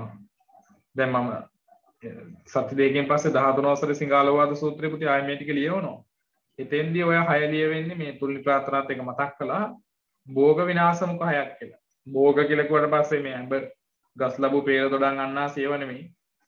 භෝග කියලා අර්ථකථනය කරනවා මෙතෙන්දී ආර්ථිකයටත්. අන්නේ ආර්ථිකේ විනාශ වෙන ක්‍රම 6ක් විදිහට ඔක කතා කරනවා. සිංහලවාද සූත්‍රය තුල. සිංහලවාද සූත්‍රයේ තියෙන කරුණු 6ක්ම තමයි ඔය කිව්වේ. මේක ගැන වෙනම ආයි කතා කරනවා. මොකද සිලබස් එකට ආයි සිංහලවාද සූත්‍රය කියලා එකක් තියෙනවනේ. ඒ සූත්‍රය කතා කරන්නේ. ඒතර ඔය විදිහට සල්ලි විනාශ වෙන ක්‍රම හැදිලා තියෙනවා. ආලා දැනගන්න ඕනේ ඒවා. කියාවක් එහෙම කරද්දි මේ මගේ සල්ලි ටික විනාශ වෙනවා. ෆර්ස්ට් එකට විදින තමයි හදන්නේ කියලා ඇඟ බේරගෙන කොහොමද සල්ලි පරිස්සම් කරගන්න. ඊට පස්සේ පුතාලා කැමරාව ඔෆ් කරගත්තර කමක් නැහැ. මම පුංචි කාරණාවක් උගන්වන්න හදන්නේ පොඩි වෙලාවක් අරගෙන. දැන් මිනිස්සු කොහොම හරි ගේමක් ගහලා අමාරුවෙන් සල්ලි හම්බ කරගන්නවනේ. හැමෝම ආර්ථිකය දැන් ඔය අද හවස අපේ අද දවල් වරුවේ අපේ පන්සල් දාව අංකල් කෙනෙක් එක එක දේවල් අරගෙන යාගේ බෑග් එකේ තිබ්බ චූටි කතුරු පිහි ඊට පස්සේ කී ටැක්ස් ඊට පස්සේ පොඩි සල්ලි දාන පසුම්බි සෙන්ට් වර්ග ගොඩාක් දේවල් දාගෙන ඇවිල්ලා මල්ල මුළු ඔක්කොම තියෙනවා පන්සලේ බිම හලලා මං එද්දි පොඩි හාමුදුරුවෝ ඉන්නවනම් එයාලට කතා කරන්නලු මොන හරි අරගන්න උදව්වක් විදියට මට ගන්න තරම් දෙයක් තිබුණේ නැහැ මම දැක්ක පොඩි හාමුදුරුවෝ ඉතින් එයා ඒක වාඩි වෙලා තෝර මොනවද අරගෙන එක පොඩි හාමුදුරු කෙනෙක් අර සුදු යකඩ මුද්දකුත් අරගෙන වන්නේ මං හැවුවා කෝක මොකටද ගත්තා ආසාවට කියලා අරගෙන මුද්දක් අරගෙන උදව්වක් වෙන්න කියලා අංකල්ට ඉතින් එහෙම තමයි මිනිස්සු සල්ලි හම්බ කරන්නේ ගොඩක් මහන්සි වෙනවා කෙසේ නමුත් අපි මහන්සි වෙලා හෝ අසාධාරණ හෝ ධනෙ හම්බ කළාට පස්සේ තමා නොදැනුවත්කමින් හෝ නොසලකිල්ල නිසා විනාශ වෙන්න පුළුවන් ආකාර පහක් ගැන ව්‍යග්ගපජ්ජ සූත්‍රය තුළ කතා කරනවා. තමන් හම්බ කරගත්ත සල්ලි ටික අපි පරිස්සම් කරගන්න ඕනේ. පරිස්සම් කරගත්තට අපි පොඩි නොසලකිල්ලක් වුණොත් එහෙම නැත්නම් නොදැනුවත්කමක් වුණොත් ඒක විනාශ වෙන්න පුළුවන් ක්‍රම හයක් ගැන ව්‍යග්ගපජ්ජ සූත්‍රය තුළ කතා කරනවා. ඒක තමයි රජදරුවන් පැහැර ගැනීම. රජදරුවන් පැහැර ගැනීම කියන එක මම හිතන්නේ අතීත කාලේ නිසාම භාවිත වෙලා තියෙන්නේ. ඉස්සර දෙයක් තිබුණ පුතේ මේ පැහැර ගන්නවා කියන වචනේ මෙතෙන්ද භාවිතා වූයේ මන්දයයි කියලා පොඩි ප්‍රශ්නයක් තියෙනවා. රජදරුවන් පැහැර ගන්නවා කියන එකට තමයි පුතේ භාවිතා වෙන වචනේ රාජ සන්තක වෙනවයි කියලා. දැන් උදාහරණයක් විදියට මිල මුදල් බොහෝසේ දැන් මම සාමාන්‍ය උදාහරණයක් ගන්න රනිල් වික්‍රමසිංහ අපහාසයක් නෙමෙයි. රනිල් වික්‍රමසිංහ මහත්මයා සායි නෝනට ඕනතරම් මුදල් තිබ්බට විවාහයෙන් දරුවන් නොමැති නිසා යාගෙන් පස්සේ ඒ ධනෙ පරිහරණය කරන්න කෙනෙක් නැහැනේ. නෑදෑයන්ට දීලා තිබුණොත් වෙනම කතාවක්. එහෙම නැත්තම් මං හිතන්නේ යාළුවා දැන්ටත් ඒවා රජයට පවර්ලා තියෙන්නේ. එයාට අයිති වස්තුව සියල්ල. සනේ account එකේ හිතමු බිලියනයක් විතර තිබ්බා කියලා මුදල්. අකමැතිනේ. අන්න එයාගේ සල්ලි රාජසාන්තක කරනවා. ඒ වගේ අර විශාල ධනස්කන්ධයක් තිබිච්ච කෙනෙක්ගේ ඉන් පසුබාරකාරයෙක් නැත්නම් ඒවා රාජසාන්තක වෙනවා. ඒක තමයි රජදරුවන් පැහැර ගැනීම කියලා අදහස් කරන්නේ. දෙක සොරුන් විසින් පැහැර ගැනීම. අපේ නොසලීමත්කම හෝ නොදැනුවත්කම නිසා අපි උපයා ගන්නා වූ ධනෙ සොර සතුරන් විසින් පැහැර ගන්න පුළුවන්. ඊට පස්සේ ධනෙ හම්බ කරන ධනෙ විනාශ වෙන පුළුවන් ක්‍රමයක් තමයි ගින්නෙන් විනාශ වෙනවා. ගිනි අරගෙන විනාශයටපත් වෙන්න පුළුවන්. ඕනතරම් අපි දැකලා තියෙනවද නේද? ඊට පස්සේ දියෙන් විනාශ වීම. දියෙන් විනාශ වීම කියලා කියන්නේ පුතේ ඔය මොහොත ගොඩක් ගලලා හරි ගම් වතුර ඇවිල්ලා ඒ වගේ වර්ෂාව නිසා වතුර නිසා විනාශ වෙලා යන එක. මේක ගැන හොඳ ලස්සන අවබෝධයක් තියෙනවා. මම ඉස්සර පන්තියක් කළා පිළියන්දලා මගේ ක්ලාස් එකට එහා පැත්තේ ආයතනයේ හොඳ දක්ෂ ඉංග්‍රීසි ගුරුවරයෙක් හිටියා. කොවිඩ් කාලේ කොවිඩ් වල අපි මුල්ම අවදියේ එළිය ටැප් එහෙම හයි කරලා පන්ති කළානේ. හවස පන්තියේ හිටිය ළමයි ටැප් එක අත හොදලා ටැප් එක බාගෙට වහලා ගිහිල්ලා. ඒකේ යට තිබුණේ ඉලෙක්ට්‍රික් බඩු තියෙන ෂොප් එකක්.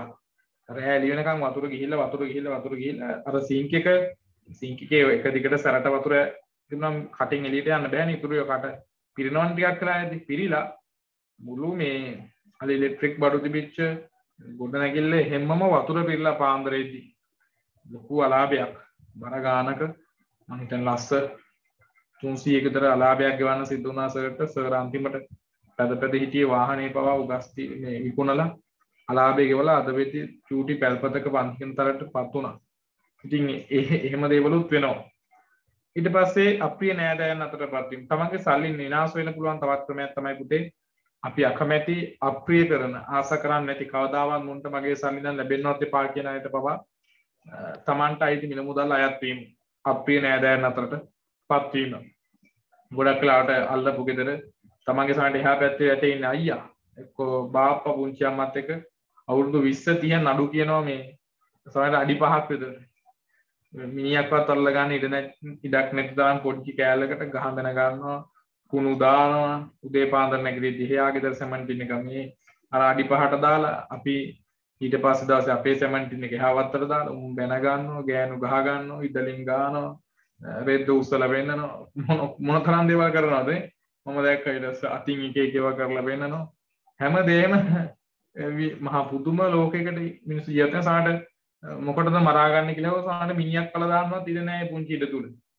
හැබැයි මිනිස්සු එහෙම ඉඳලා කාගේ හරි දෙපැත්තේ එක පැත්තකට අහු වෙනවා නඩුව තීන්දුවක් ආවම අප්‍රිය නෑදෑයන් අතරට තමන්ගේ ධනෙ තමන්ට අයිති කොටසක් අයත් වෙන්න පුළුවන් දැන් හෙට හෝ අනිද්දාට අපේ පන්සලේ එහා පැත්තේ පාංශකූලයක් තියෙනවා මලගයක් තියෙනවා අවුරුදු මම දන්න තරමට වයස 23යි ගිය පොයට ඇතවිලා පන්සලේ කොඩි හිම දාලා ගිය කොල්ලා ඊයේ රාත්‍රියේ එල්ලිලා මැරලා මැරෙන්න හේතුව මොකද්ද දන්නවද එයා පොඩි වුණාට එයා මත්පැන් වලට අධික ලෙස අබ්බැහි වෙච්ච කෙනෙක් මත්ද්‍රව්‍ය භාවිතයට ඊයේ හවස ඉඳන්ම මූ බල කර කට කතා යන විදිහකුත් යන්නේ මරණ පරීක්ෂණය කරනවනේ මම දන්නේ නැහැ රසායන මරලෙල්ලුවක් දන්නේ නැහැ කට කතාව යන විදිහට පූර්ව නිගමනය සහ කිසිම සාක්ෂිය නැහැ ඊට පස්සේ මාව අරන් ඔබ කොහොමද එහෙම දන්නේ කියලා නේද මේ ගමේ යන විදිහට සංග තරහට එහෙම බොරු ගොතන වෙන්න පුළුවන් කොහොම හරි එයා බොන කෙනෙක් ගමේ යන කතාව තමයි ඊයේ හවස ඉඳන් කෑග ගහ කොහොම හරි මේ අරක්කු බොන්න සල්ලි ඉල්ලලා තිනවා අරක්කු හරි කුඩු හරි මොනවා හරි ගහන දෙකට මුදල් ඉල්ලලා අම්මයි තාත්තයි දෙන්නම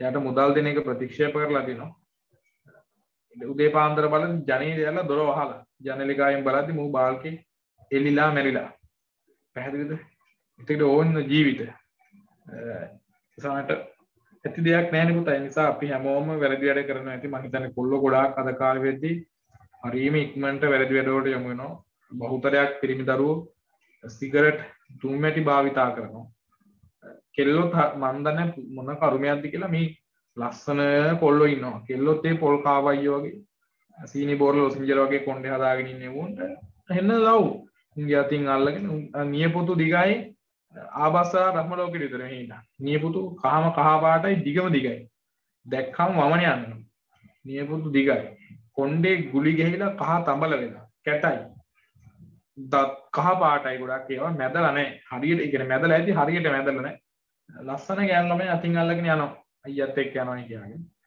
ජීවිතයක් නෑ පුතා ඒ නිසා මේ මයි පන්තියේත් මම දන්නවා ඉන්නවා කියලා සිගරට් එහෙම බොනේ උඹලා ඒවා එක එක මග අරපන් එක පාට ඔක කරන්න බෑ හිට උදේ ඉඳන් හාමුදුරුවෝ කිව්වා දුම්පානය නතර කරන්න එහෙම බෑ ටික ටික බ්‍රේක් කරන්න දවසට 5ක් නම් 4ක් 3ක් 2ක් එකක් කාලයක් බොන්න ඒකට කමක් නෑ හැබැයි අවසාන ඉලක්කයේ විදිහට ඔබ මත්ද්‍රව්‍ය තුලින් ඈත් වීම නිරෝගීකම නැති වෙනවා ශරීර ලක්ෂණ නැති වෙනවා වයසට වඩා කැත පෙනුම මූණ කළු වෙලා තොල් කළු වෙලා අප්‍රසන්නයිනේ එතකොට මේ වෙනස දැකත හැකියි ඔයාලට උනත් මගේ දිහා බැලුවත් ටක් ගාලා නිගමනයකට එත හැකි හාමුදුරු වැරදි වැඩක් කරන කෙනෙක්ද කියලා අපිට බොන කෙනෙක් දැක්ක ගමන් අපි කට දිහා බැලුවම නියපොතු ටික දිහා බැලුවම අතේ ඇඟිලි ටික දැක්කම අපි දන්නවා මෙයා වැරදි ක්‍රියාවක නිරත වෙන කෙනෙක්ද නැද්ද කියලා ඒවා පරිස්සම් වෙන්න ඕන ගෑනු ළමයිනොත් එසේම තමයි මොකද ඒ අයගේ මිල මුදල් දැන දැනම විනාශ වෙනවා කතා දෙකක් නෑ උඹලා කොහොම නෙමෙයි එයා හොස්ට කෙනෙක් කියලා සල්ලි හම්බ කළ දුන්නත් තැනක් නැහැ නේ ගෙදර එකා වේබද්දෙක් වුණොත් එන්නේ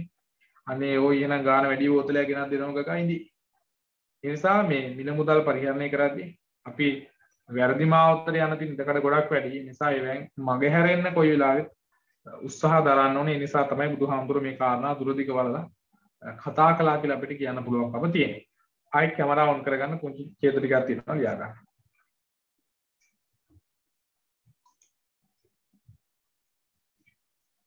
ලියන කොලේ පෙවුනා නම් ඇති තේ කෝප්පයක් නැද කාගාවා තේ පානය කරන්නේ නැහැ තේ පානය කරන්නේ නැහැ දුම් පානය කරනවා කොහොමද දිශා මදුක කියන්ත මොකද මොන පෙන්නන්නේ නැත්තේ කියන්ත දුම් පානය කරන්නේ නැහැ නේ නෑ කරන්නේම නැහැ හොදේ වැඩි වැඩ කරන්නේ නැහැ දුම් පානය කරන්න ඕනේ කියලා හිතනවා නම් මේ බත්තේ මිදීනේදී දුන් දාන්නේ අර එතනින් පොඩක් අට තියලා පිඹල බලනවා. බත් සුවඳකුත් එනවා හැ. මේ වගේ දෙයක් කළා බලන්න. එන වැරදි වැඩ කරන්නේ නැහැ. දිල්ෂාන් මොකද? දිල්ෂාන් බය වෙලා ඉන්නේ. පිරිත් නූනේ බලහන් ගත්තලා අපි ඩිෆෙන්ඩර් එකක් ඇතුළත හැගෙන ඉන්නේ. කවුද ගැට ගහේ වන්දරේ ආම්දරෝ තුඹ ගැට ගහගත්තද බලන්නේ.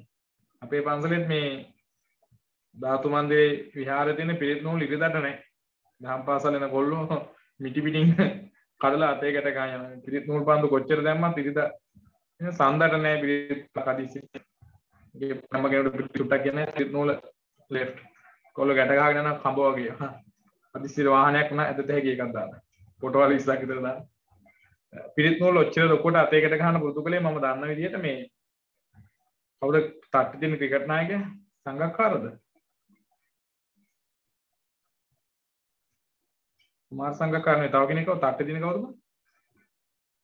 සනත් ජයසූරිය නේද? සනත් ජයසූරිය තමයි පිරිත් නූල් ගැට ගන්න ට්‍රෙන්ඩින් එකක්. එයාගේ අතේ මේ මෙහින මෙන්න මේ එන්න දිගට ගැට ගන්නවානේ.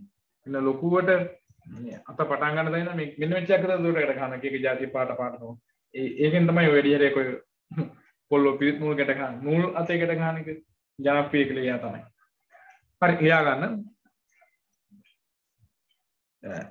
මම තව දෙයක් කියන්නකෝ තියාර දැන් ඔය මං කිව්වේ රජදරුවන් පැහැර ගැනීම, සොළුන් විසින් පැහැර ගැනීම, ගින්නෙන් විනාශ වීම, දියෙන් විනාශ වීම සහ අප්‍රිය නෑදෑයන් අතරටපත් වෙනවා කියලා. එතනදී අර්ථකථනයක් කරනවා එහෙම විනාශ වෙන්නේ අධාර්මික උපයාගත් ධනය කියලා අදහසක් තියෙනවා. වැරදි ලෙස සල්ලි හම්බ කළොත් එහෙම ඒ සල්ලි රජදරුවෝ පැහැර ගන්නවා, සොළු පැහැර ගන්නවා, ගින්නෙන් විනාශ වෙනවා. දැන් කඩයක් ගිනි ගත්තොත් සමහරලාට කියයි අම්බෝ සුමනදාසයා ඕක සීනි රුපියල් 550 ගන්න නෙගුන්නේ. ඕකට ගිනි ගන්න ඕන.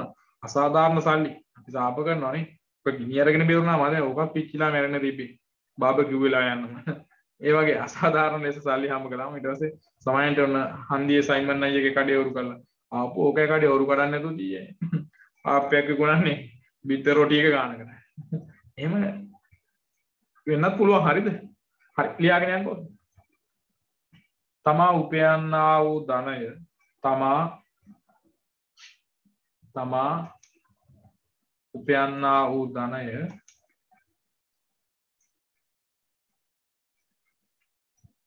තමා උපයන්නා වූ ධනය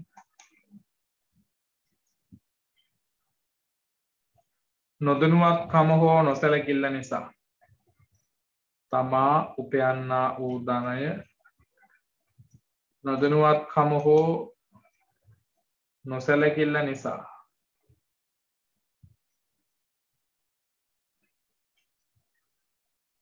විනාශ වී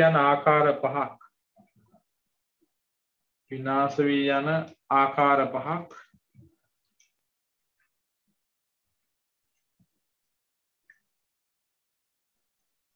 ව්‍යග්ග පජ්ජ සූත්‍රයේ දැක්වේ. ව්‍යග්ගපජ්ජ සූත්‍රයේ දැක්වේ.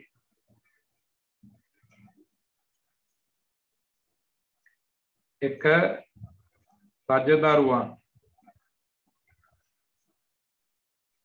පැහැර ගැනීම නිකුත් රාජසන්තක වීම කියලා ලිව්වත් අවුලක් නැහැ නේ. දෙක සොරුන් සන්තක වීම. තුන ගින්නෙන් විනාශ වීම. හතර ජලයෙන් විනාශ වීම. පහ අප්‍රිය නෑයන් අතරට පත්වීම. රජදරුවන් පැහැර ගන්න පුළුවන්, සොරුන් සන්තක වෙන්න පුළුවන්, ගින්නෙන් විනාශ වෙන්න පුළුවන්, ජලයෙන් විනාශ වෙන්න පුළුවන්, අප්‍රිය නෑදෑයන් අතරටපත් වෙන්න පුළුවන්. මෙන්න මේ ක්‍රම වලට සල්ලි කියන හොඳ නෑනේ. ධනය ලස්සන වචනයක් නේද? මෙන්න මේ විදිහට ධනය විනාශ වෙනවා. සල්ලි කියලා කියන්නේ පුංචි කාලේ. සල්ලියක් දෙන්න. එතන මේ විදිහට හරිද පුතේ? හරි නේද? දමිදු හරි නේද? හරි ස්වාමීන් වහන්සේ. එතකොට මේ විදිහට තමයි ධනෙ විනාශ වෙන්නේ. ඊට පස්සේ කතා කරනවා මෙතනම දැන් සල්ලි ධනෙ විනාශ වෙන ක්‍රම තියෙනවානේ. හැබැයි මේ ක්‍රම වලට අමතරව තමන් උපයන ධනෙ දැන දැනගෙනම විනාශ වෙනවා. තමන් දැන දැනම විනාශ වෙන ක්‍රම හතරකුත් උගන්වනවා. ඒ තමයි පුතේ ස්ත්‍රී ලෝලත්වය, සුරාපානය, දූකිලිය ලෝලත්වය සහ පවිත්‍ර මිතුරන් ඇසුරු කිරීම. මේ ටික ආයි ලියන්න උවමනාවක් නැහැ. දැන දැන ඉතින් සල්ලි විනාශ වෙන්නේ මේ ක්‍රම ටික තුලින්ම තමයි. ආයි ඉතින් ඒක ඇත්තටම ලියන්න උවමනාවක් නැහැ නේ. ඒ නිසා ඔය ක්‍රම ටික ගැන මතක් කළා නම් හොඳයි. ඕනනම් මම ඒකත් දෙන්නම් වෙනසකටත් එක්ක ලියා ගන්නකො. දැන දැනම ධන විනාශන දොරටු හතරක්ද? දැන දැනම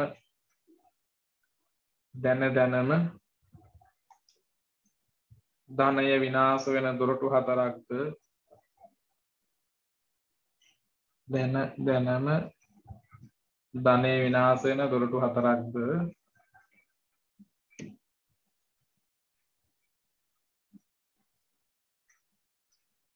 සිංහාලෝවාද සූත්‍රයේ දැක්වේ. දැන දැනම ධනය විනාශ වෙන දොරටු හතරක්ද සිංහාලෝවාද සූත්‍රයේ දැක්වේ.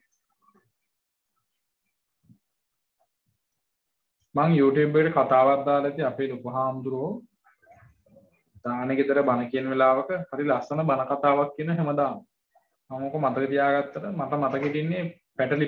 ඒ නිසා මම මේක මේ පාර මේ දානෙකට ගියා. මම එයා කියන වෙලාවට මම ඒක ළඟ ඉඳන් රෙකෝඩ් කරගෙන මම ඒක වීඩියෝ එකක් හදලා දාලා ඇති YouTube එකට Happy Princess. ඒක බලන්න ඔයාලා. බැලුවේ නෑ නේද? ඇහුවද? කවුරුත් බැලුවද? බලපු කෙනෙක් ඉන්නවද? කවුරු මම දාලා තිබ්බ link එක share කරලා තිබ්බා. Happy Princess. බලන්නකො මාර ලස්සන ඉංග්‍රීසි කතාවක පරිවර්තනයක් එක. හරි ලස්සන කතාවක් ඒක කියන්නේ.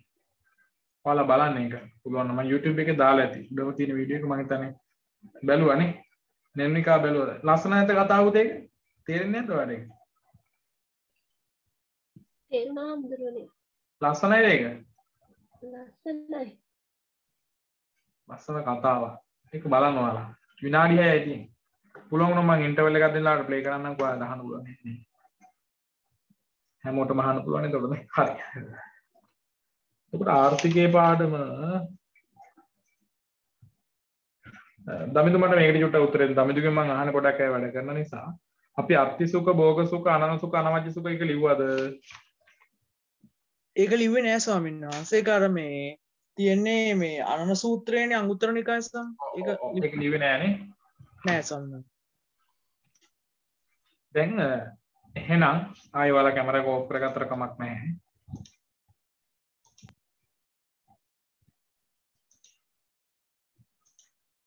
බුදුදහමේ තියෙනවා පුතේ මෙන්න මෙහෙම සංකල්පයක්.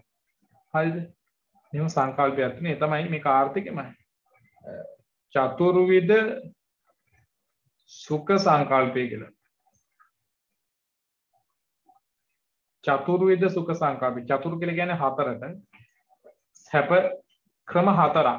දැන් ඔය මොන ක්‍රමයක් හරි දාලා වුණ අපේ නෑදෑයන් අතරට අහු වෙන්නේ නැතුව, පවිත්‍ර මිතුරන්ට අසු වෙන්නේ නැතුව, ගින්නෙන් විනාශ කරගන්නෙත් නැතුව, අධාර්මිකව ධනෙ උපයන්නේ නැතුව කොහොම හරි සල්ලි ටිකක් උන රැස් කරගත්තයි කියලා හිතන්නකො. හරිද? ඔන්න කොහොම හරි මුදල් ඒකකයක් රැස් කරගත්තයි කියලා හිතන්නකො. එතකොට මෙන්න මේ මුදල් ඒකකයක් තමන් ගාව තියෙනවා. මම දැන් උදාහරණයකට මම ඇත්තටම කිව්වේ මගේ පර්ස් එකේ සල්ලි කීයක් හරි තියෙනවා නම් ඒවා ඔක්කොම ධාර්මිකයි. පැහැදිලිද? ඉතින් අධාර්මික නැහැ නේ. කො දායකයෝ බණක් කිව්වට පස්සේ දානෙකට ගියාට පස්සේ හම්බෙච්ච මුදලක් එක්ක මම පන්ති එක ළමෙන්ට උගන්වලා ගත්ත මුදලක් නැති නිසා මම දන්නවා කොයිලාත් මම කාගෙන්වත් හොරකම් කරපු ලොකු හාමුදුරන්ගෙන් හොරකම් කරපු හෝ දායකයින්ගෙන් කොහොමවත් හොරකම් කරන්න බෑ. හොරකම් කරපුවා හෝ පන්සලේ පින් කැටේ කඩාපු සල්ලි හෝ නෙවෙයි මංගාව තියෙන්නේ. මම්ම කොහොම හරි මගේ ඔයාලා භාෂාවෙන් මම කියන්නේ මම්ම කොහොම හරි ගේමක් ගහලා වාගත්ත මුදලක් තමයි මංගාව තියෙන්නේ. මේක තියෙනවා ඩොලර් වලින්. කොහොමද ගැම්ම? ඈ එහෙම එකක් තමයි මංගාව තියෙන්නේ කියලා මට හිතෙනවා. එතකොට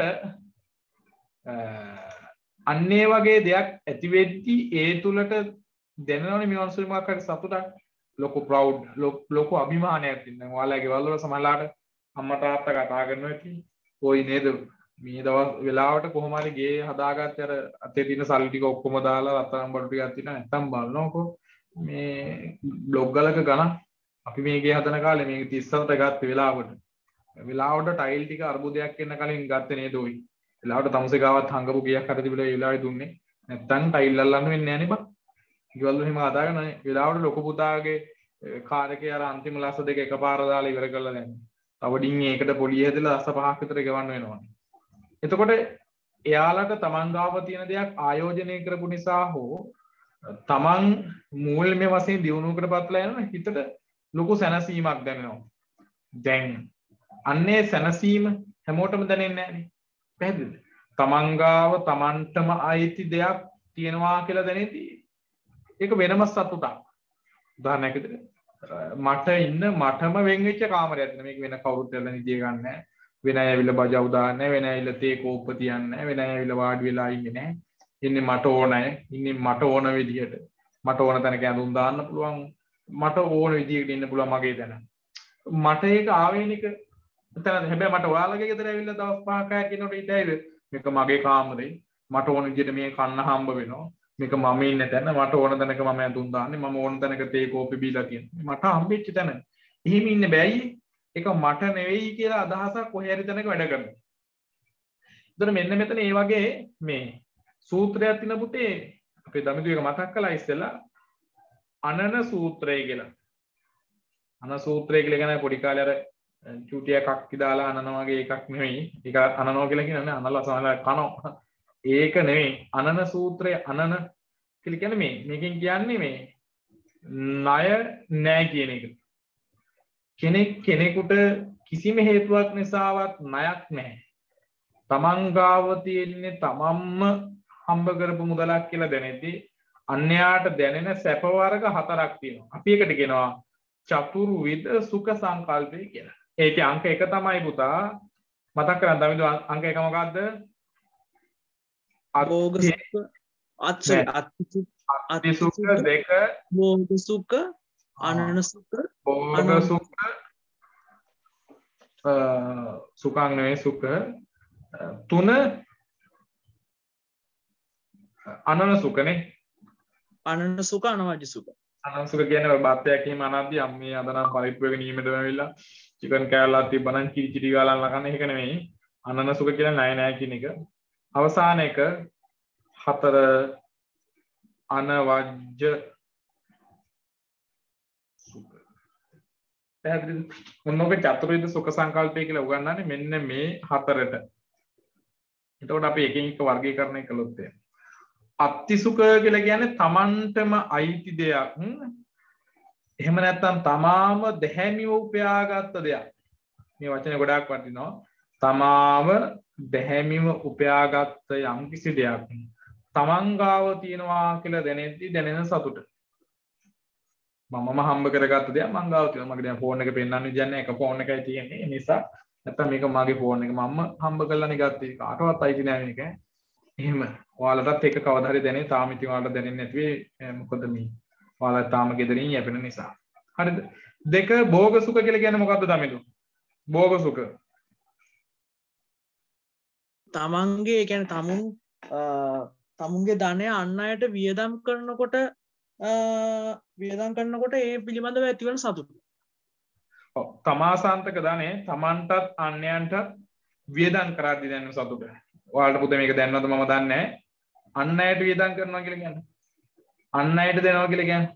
උදාහරණයක් විදිහට අම්මා සමහරට ඔළුව රිදෙනවා. නේ පුතා අද ඉන්න බැරි තරම් මේ ඔළුව රිදෙනවා ඔළුව බරගතියක් දැනෙනවා.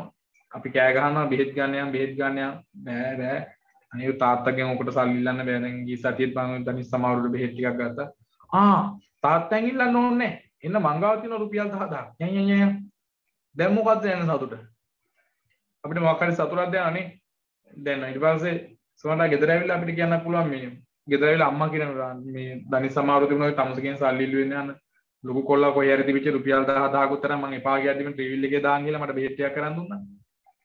ඒතර හිතට අපි නොකියුවට අපේ හිතට මේ මාර සතුටින් බහන්කෝ මේ අන්න අක්කත් ඇවිල්ලා කියන බලපන් මල්ලි උඹ කරපු දේ අන්න අම්මා හැමතැනම කියන උඹේ සල්ලිනේ බෙහෙත් ගත්තයි කියන. ඒක භෝග සුඛයක් නේ. අන්න ඇයට යමක් කරද්දි දැනෙන සතුට. ගෙදර දැන් උදාහරණයක් මම වුණත් අවුරුද්දට යද්දී මට පුළුවන් එක එක જાතිය අරන් යනවා. අර ඉන්දියා ඉන්සන් ලංගියාවන් එහෙම කියන උඹලා ඉතින් වැඩක් නැහැ කියලා. බලහන් කොහාමුදුරු ගෙදර ආවට පස්සේ කන බොන දේවල්. එක එක දේවල් එපා කරන කොච්චරක් දේවල් ගෙනහල්ලාද. එතකොට ඒ වෙලාවට දැනනවා යකෝ මව්ව මේ මාර සතුටක් තියෙන්නේ. අන්න ඒක තමයි භෝග සුඛ කියන්නේ. තමන්ගේ දේවල් තමන් පරිහරණය කරද්දී තමන් උපයාගත්ත දේවල් තව කෙනෙක් වෙනුවෙන් වෙන් කරද්දී දැනෙන මානසික සුවය. ඒක ඇත්තටම හැපි එකක්. හරිද? ඊට පස්සේ තුන්වෙනි එක අනන සුඛය කියලා කියන එක මට දැනෙන්නේ නැහැ මේ දවස්වල මේ වාහනේ ෆිනෑන්ස් එක වැඩි නිසා. ණය නැති එක. පැහැදිලිද? මගේ වාහනේ ගන්න දවස්වල මේ තිබුණේ කවුද මේ කොල්ලෝ 22යි 500ක ෆිනෑන්ස් රේට් එකක් තිබ්බේ මාසෙට. ඒක වැඩි වෙලා 36000කට. දැන් මාසයක් ගන්න රුපියල් 36000ක් ගෙවන්න ඕනේ. එතකොට ඒ කියන්නේ මං ශ්‍රී ලංකා LOLC එකට ණයයි. එතකොට මට මෙන්න මේක නෑ කොච්චර හම්බ කළා කල්පනා වෙන්නේ මොකක්ද එහෙනම්? ඒක සාමාන්‍ය පුතේ මම පුරජන කෙනෙක් නේ. අනනසුක. අපෝ වැඩක් නෑ. ඉතින් මෙච්චර මේ ලස්සයක් ගත්තත් වැඩක් නෑ. මේක වාහනේ ෆිනෑන්ස් එකට දාන්න එපා. පැහැදිලිද? ණය කෙනෙකුට ණයක් තියෙනකොට ඒක හිතට සතුටක් නෑ. දැන් උදා මම නම් එහෙම ඇත්තම කාගෙන්ම ණය ගන්න නෑ මතක ඇති කාලෙකින් නම්. මොකද ගත්තට පස්සේ ඒක දෙනකන් හිතට එන අවුල් මාර වදයක් ඒක. සමහර අය ඉන්නවා ණය ගන්න කියන පට්ටාතු. මේ මචං 1000ක් නැද්ද? 1000 කියන්නේ උඹට දෙන්න. හෙට දෙන්න. ඊට පස්සේ ආයිද මේ තව 2000 කියන්නේ එදා 1000 මතකයි. 2000 දියන්කො. එතකොට දැන් 3000යි. මචං උඹට 3000ක් දෙන්න තියෙනවානේ. මේ තව දෙකක් දියන්කො හරි 5000 එකපාර ගෙනත් දෙන්න. අනිවාර්යෙන් ගෙනත් දෙනවා. 5000. සමහරුන්ට ඒක එන ජොලි. කෙනෙකුට ණය වෙන එක ජොලියක් වෙන අය තියෙනවා. සමහර ඉන්නවා. ඔච්චරක ණයට ගන්නකම් දුන්න ලෝන් එකක් ගන්න. කොහෙද ලෝන් එක හරි ගියේ නෑනේ. බැංකුවේ ලෝන් එකක් දැම්ම තාම සෙට් උන්නේ නෑනේ වැඩි. ලෝන් එකක් ගත්තා නම් ඔක්කොම හරි. ණය වෙන්නමයි පුදුම තරම් ආස. හැබැයි ණය වුණාට පස්සේ ඒක ලොකු අවදානමක්. ඒක ගෙවෙනකම් වෙන පීඩනයක්. ඒ කොච්චර මුදල් කෝටි ගාණක් අතට આવත් අපි දැනගන්න අපට මේකෙන් අක්ෂරයක් වෙන් කරන්න තියෙනවා. එතකොට එහෙම කෙනෙක් ණය නැත්තම් එයාට දැනෙන මානසික සුවයත් අනන සුඛය කියලා කියනවා. අවසානයක පුතේ අනවජ්‍ය සුඛය. මේක අර්ථකථනය කරන්න පුළුවන්ද කාට හරි? මොකක්ද අනවජ්‍ය සුඛය කියලා කියන්නේ? ස්වාමීන් වහන්සේ අනවජ්‍ය සුඛය කියලා කියන්නේ නිර්වද්‍ය කාය කර්ම, මනෝ කර්ම, වාක් කර්ම. ඒ කියන්නේ මේ තුනෙන්ම යුක්තව ජීවත් වෙන්නේ. කාය කර්ම වලින් යුක්තවයි වාක් කර්ම, මනෝ කර්ම ඒවෙන් තුනෙන්ම යුක්තව ජීවත් වෙන්නේ. ඔව්. ඒක සාමාන්‍යයෙන් ගන්න පුළුවන්. ඊට වඩා සරල උත්තරයක් කියන්නද? අනවජ්‍ය සුඛය කියන්නේ දැන් අපි මෙන්න මේ ඉහත සැප තුනක් ගැන කතා කළානේ. පැහැදිලිද? අත්ති සුඛේ තමන්ට යමක් තියනවා කියලා දැනෙද්දි දැහැමි ධනයක් තියනවා කියලා දැනෙන්නේ සැපේ. භෝග සුඛේ තමන් දැහැමින් උපයාගත්ත දේ තවත් කෙනෙක් වෙන් කරද්දි දැනෙන සැපේ. නැත්තම් තමන්ගේ ගෙදර තියෙන දේවල් තමන්ටමයි. ඔයාලා ගෙදර කියනවා මේ සමහරවිට තාත්තා ඉන්න අමුතු විදිහට මේ තාත්තේ මොකක්ද දන්නේ පුටු සෙටි හැමදාම මං කියනනේ කවුල තියන්න එපා කියලා. ඕකේ අයින ජරා වෙනවනේ. මේ උඹ කටහාපන් මේක මං අම්බ කරපු ඈ. මං අම්බ කරපුවා මට ඕන විදිහට පරිහරණය කරන්න පුළුවන්. ඔබ මොකද්ද මට කියවන්නේ? එහෙම ගවලු රණ්ඩු කරන ටිකවන්නේ. මොකද්ද තාත්තනේ කකුල බාද්දා ගන්න ඔය උතන මම ටිකම නිදි ගන්නවත් ඒක ඔය ඔළුව තියෙන පැත්තට කකුල දාන්න එපා තාත්තේ. උඹ කටහාපන් මේ තියෙන මං අම්බ කරපුවා. ඔබට ඕන නම් ඔබ එකක් අරගෙන ඔබට ඕන ඉදිරියට එපා. එහෙම කතා කරන්න පුළුවන් නේ. ඒත් ඒ කියන්නේ යාට අභිමානයක් තියෙනවා මේ තියෙන්නේ මං උපයාපු දේවල් කියන. ඒත් ඒකනේ භෝග සුඛය කියලා මම සරලව අර්ථකථනය කළේ. අනන සුඛය කියන්නේ කාටවත් ණය නැහැ කියන එකනේ. අන්නේ තුනම කල්පනා කරද්දි මානසික සුවයක් දැනනවනේ. ඒවල කියන්නේ නේද ඔය. කොච්චර කළත් මේ කාටවත් ණය නැති හින්දා මේ දවස්වල අපිට අවුලක් නැතුව දෙයක පිටින් ඉන්න පුළුවන්. අහගෙන ඉන්න ඔයාලගේ වල කතා වෙනවා පුතේ අම්මා තාත්තා කසාද බඳලා එකට ඉන්නවනේ ඔයාලට රැයට ඉතින් උඹලා හැම්පි දෙකක් කණේ ගහගෙන කොට්ටේ උක කකුල් දෙක අස්සේ ගහගෙන මේ ඉතින් ඔය යන්නේ වෙන වෙන කවුරු හරි බබාලා කතා කරන්නේව නැහැ නැත්තම් ගෙවල් වල අම්මලා තාත්තලා උදේ පාන්දර රැයට කතා වෙනවා එනම අමාරු කාලයක් ඇවිල්ලා තියෙන්නේ විලාවට ওই කාටවත් ණය නැත්තේ ණය වුණා නම් එහෙම පිස්සු හැදෙනවා විලාවට ණය වෙලා අර වාහනේ ගත්තේ නැත්තේ ගත්තා නම් එහෙම මල ගෙලියක් වෙන එක වා ගන්න බෑනේ බං ඔක්කොම නම්බු ඉවරයි එහෙම කතා වෙනවා එතකොට අන්නේ වගේ තුනම අපිට ඒ තුනම අපි ගාව තියෙනවා නම් කෙනෙකුට දැනන මානසික හැඟීමක් තියෙනවානේ අන්න ඒක තමයි සරලව පුතේ අනවජ්‍ය සුඛය කියලා මෙතන අර්ථකථනය කරන්න කියන අදහසක් ගන්න පුළුවන් නැත්නම් නිවැරදි කාය කර්ම නිවැරදි වචී කර්ම නිවැරදි මනෝ කර්මයන්ගෙන් යුක්ත වෙදී දැන හැඟීම කියලා කියන පුළුවන් තමයි කිව්වා වගේ ඒක එච්චර ගැඹුරින් හිතනට වඩා ලේසි ඉහත සඳහන් අංග තුනටම අයත් වූ ධනයක් පරිහරණය කරද්දී කෙනෙක්ගේ මනස තුල ඇති වෙන සෑහළු භාවය සුවයට අපි කියන අනවජ්‍ය සුඛය කියලා හරි මේ කතා කරපු ටික තේරිච්ච අය මැසේජ් එකක් දාන්න chat box එකට පාඩම පැහැදිලි කියලා.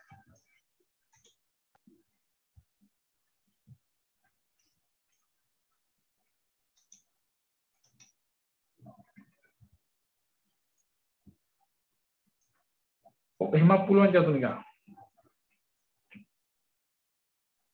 මොනවා හරි අරුබුද තියෙනවද? නොපැහැදිලි තැන්, ගැටෙන තැන්, විකාර වෙච්ච තැන් තියෙනවද ඔළුවේ? ඔය කොහොමද මේ ඉස්කෝලේ කියන්නේ මෙහෙමයි. දහම් පාසල අවසාන පොතේ තිබ්බේ අර විදියටයි. මම බලාපු වීඩියෝ එකේ තිබ්බ අනිත් විදියට. ආම්දුරෝ කියන විදියට නෙමෙයි අපේ පොතේ තියෙන්නේ. මේ මොනවා හරි ප්‍රශ්න තියෙනවද? එහෙම ප්‍රශ්න තියෙන පොත් කියවලින් ඉන්නේ ආම්දුරෝ මගුලක් කතා කරනවා නේ. ආම්දුරෝ වෙඩින් එකක් කතා කරනවා. එහෙම ප්‍රශ්න තියෙනවද දන්න අපි කියවලින් ඉන්නේ. අර මෙසින් ආජ බස් කතා කරන්නේ. මොකක්ද බෝලයක් ගැන මම බෝලයක් ගැන දන්නේ කියනවා. බබා හරි එහෙනම් කරුණාකර ඔබගේ රූප රාමු පෙනෙන සලස්වන්න.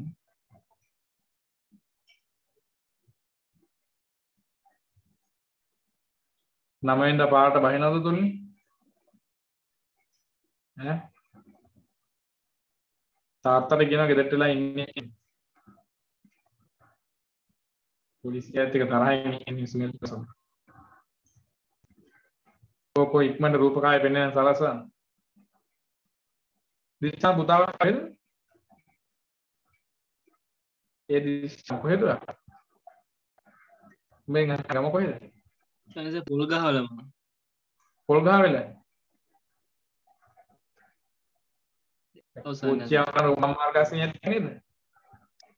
හරි සනස.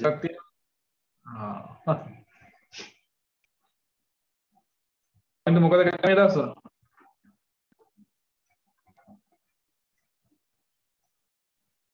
නෑ කමිනු? ඉන්න හොඳුරනේ. පොත පටන් ගන්න ඔහේ ඉන්න. ඔල්ලා ගෙදරට වෙලා ඉඳලා කොණ්ඩේ රැවුලා දෙකම ඇවිල්ලා. බලාගෙන මොනවද කරන්නේ? ශේෂිකාත් ඉන්නව මොන හරි බානේ නෑ විශ්මලි.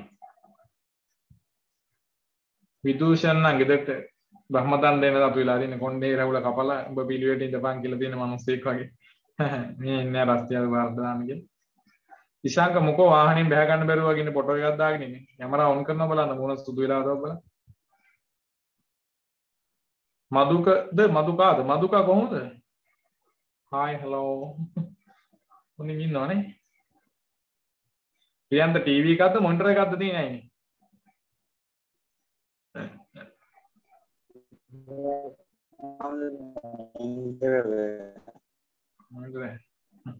Hikman.lk එක දාලා ඉවුන්. කට්ටට ඩොලර් ගේන. ටීවී එකක් තියෙන 9.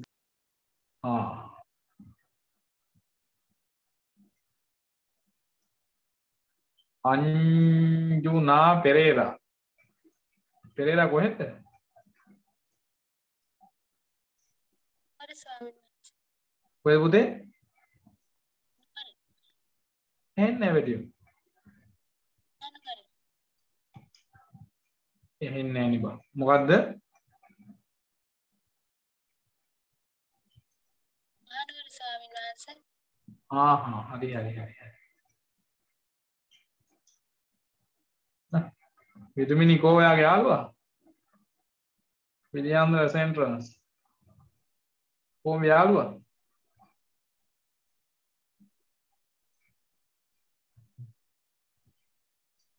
අංජලි පාංගඩියක් කෑවේ නැද්ද ළඟදී? පාන් කන්න සල්ලි දෙනවා VC පාන් දෙනවා නෑ. හරි අපි ලියාගමු. නිත්‍යත් එක තරහ වෙලා නැහැ. හොඳ ඊයේ මට යකා නැග්ගා. මට ටිකවන්ත අද වෙනවා බං මෙහෙම හිටියේ. බෙහෙත් ගන්න ඕනේ මූලක් ගායද මන් දන්නේ. පස්සේ ඉතින් කල්පනා වෙනවා තද වෙච්ච එක වැරදි. හරිද වැරදි කියලා හිතෙන්නේ නැහැ. අනේ මන්ද බං. බලන්න භාවනාවත් කරන්නේ හාමුදුරුවෝ. මම කියන්නේ අපිටත් හාමුදුරුවෝ පොඩ්ඩක් භාවනා කරන්න. හිත සංසුන් කරගන්න. ඒ වුණාට ඉතින් ටික වෙලාවයි. ටක් ගාලා ගින්න නෙවෙනවා. අලුත් ඡේදකින් ලියමු පුතේ.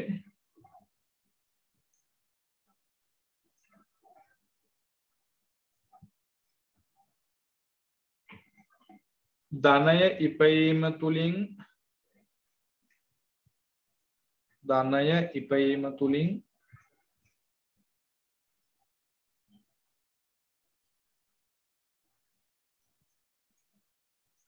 උපරිම මානසික සුවයක් ධනය ඉපයීම තුලින් උපරිම මානසික සුවයක්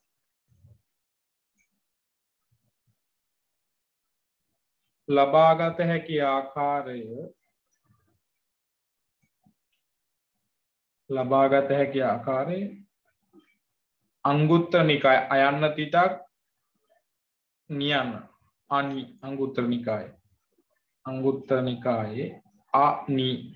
නිකායේ අනන සූත්‍රයේ දැක්වේ අනන කව නයනු අනන හරිනේ එක නයන මුත්තදනේ අනන සූත්‍රයේ දැක්වේ කමක් නැහැ එය හඳුන්වන්නේ චතුර්විධ සුඛ සංකල්පය නමිනි එය හඳුන්වන්නේ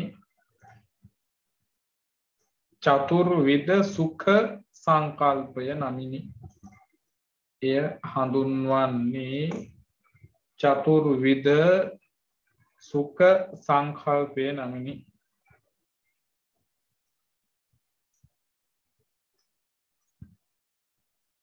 රෝමි ඉලක්කම් 1 අත්ති සුඛය කලබලලා ඊටු දෙක ලියන්න එපා පට ගාලා 1 අත්ති සුඛය ඉස්සරහින් පුංචි ඉරක් ගන්න 1 අත්ති සුඛය ධාර්මික ධනයක් ඇති විට තමාට දෙන්න සුවය ධාර්මික ධනයක් ඇති විට තමාට දැනෙන සුවය අත්ති සුඛය ධාර්මික ධනයක් තමන් ගාව දෙන තමාට දැනෙන සුවය 2 භෝග සුඛය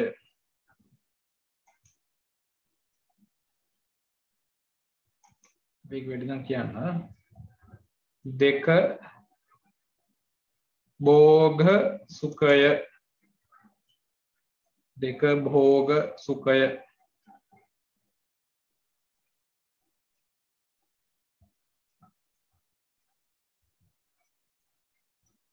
දැහැමින් උපයාගත් තමාසන්තක ධනය දැහැමින් උපයාගත් තමාසන්තක ධනය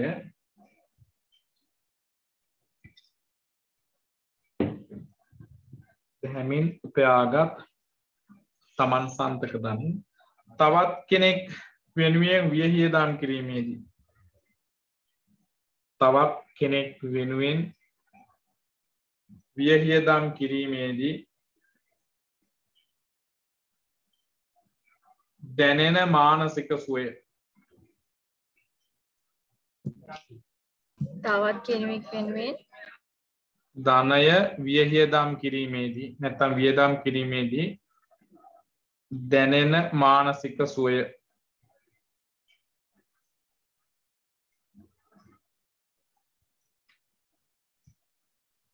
බලමුකෝ නේද අපේ ළමයිට විභාගයෙම ලියවිලා ප්‍රතිඵල එද්දී අපිව හම්බ වෙනවත් ඒදි කියලා බාබ කිව් එකක්වත් දාගෙන බලට අමතකයි ඊට පස්සේ අපි කවුද කියලා සුදම්ම හාමුදුරුවෝ කතා කරන එහෙම එකෙක් අඳුරන්නේ නැහැ නේ.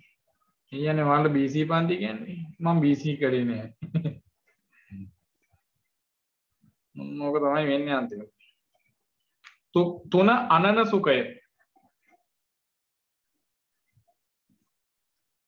අනන සුඛය.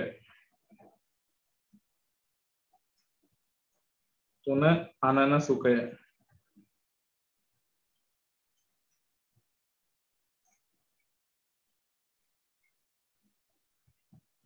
අනන සුඛය. යමක් අනාගෙන කෑමේදී ඇතින සැපේ. එයි. යමක් අනාගෙන කද්දි සැපයි. අනන සුඛය කියලා කියන්නේ පරිප්පුයි පානුයි විතර හොද්දකුයිත් එක කන. ණය නැතිව ජීවත් වන විට දැනෙන ණය නැතිව ජීවත් වන විට දැනෙන මානසික සුවය. ණය නැතිව ජීවත් වන විට දැනෙන මානසික සුවය. තව ටික කාලෙකින් අපේ ළමයි ලොකු වෙලා නේද? සල්ලිකාරය වාහන සේල්දායි. ගෑන් ළමයි ටයර් කඩ එහෙම තියෙන කසාද බැන්දට පස්සේ මට ඉතින් තියෙන කෝල් එකක් දෙන්න විතරයි. නිපුණී ඉස්සරහට ටයර් එක ගෙවිලා මට ටයර් එකක් එවන්න. අංජලි එන්ජින් එක කැඩිලා හදා ගන්න පොඩ්ඩක් පුළුවන් ද ගරාජ් එකට දාලා.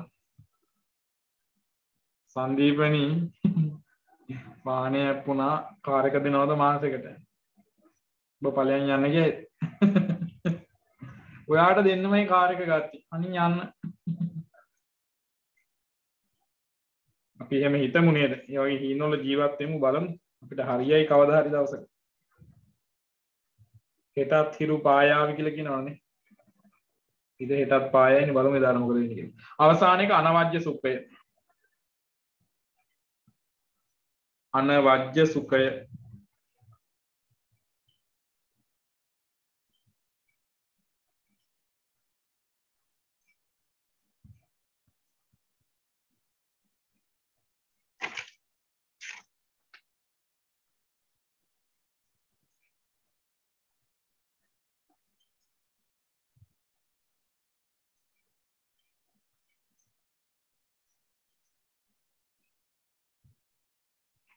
ඉහත සඳහන් කරුණු තුනෙන්ම යුක්ත වන විට ඉහත සඳහන් කරුණු තුනෙන්ම යුක්ත වන විට ඉහත සඳහන් කරුණු තුනෙන්ම යුක්ත වන විට කෙනෙකු තුළ ඇතිවන මානසික සුවය කෙනෙකු තුළ ඇතිවන මානසික සුවය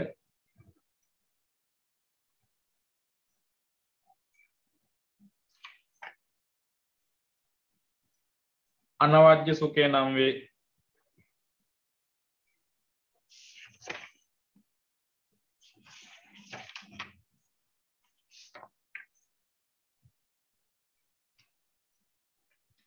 පුංචි ඡේදයක් ලියාගෙන යන්න.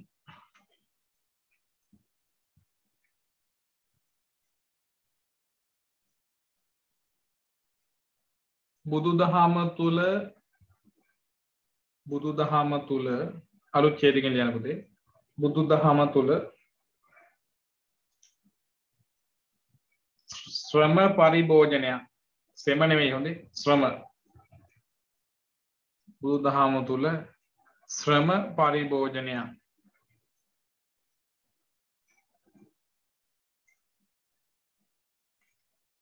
පිළිබඳව කරුණු සාකච්ඡා වේ. පිළිබඳව කරුණු සාකච්ඡා වේ.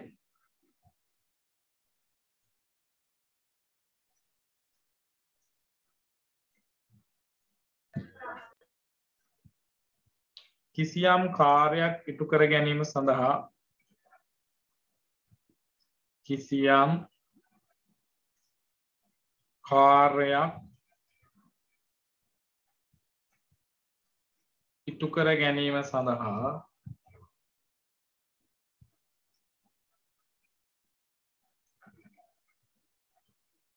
කායික හා මානසික ශක්තිය යෙදවීම කායික හා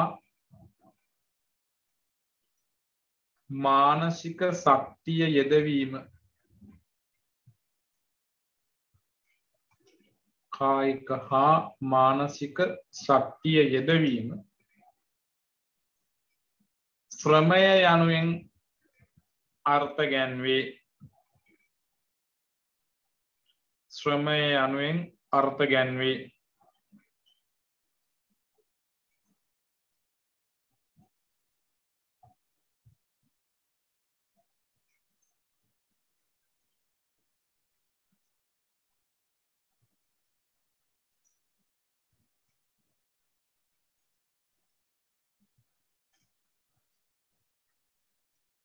ධනය ඉපැයීමේදීද ධනය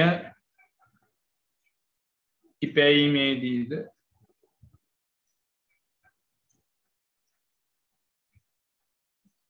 කායික ශ්‍රමය හා මානසික ශ්‍රමය ධනය ඉපැයීමේදීද කායික ශ්‍රමය හා මානසික ශ්‍රමය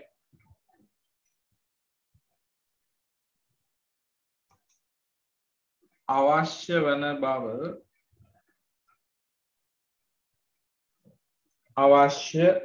බව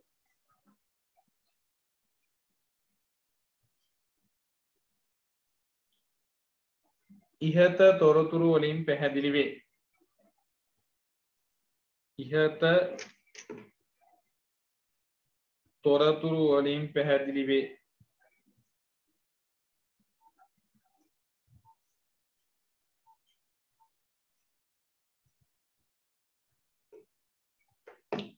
කෙසේ නමුත් සෑම විටම බුදුදහම තුළ ඇගීමට දක්වන්නේ. කෙසේ නමුත් සෑම විටම බුදුදහම තුළ ඇගීමට ලක්වන්නේ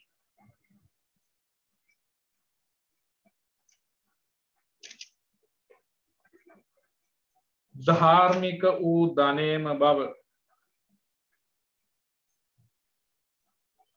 ධාර්මික වූ ධනයම බව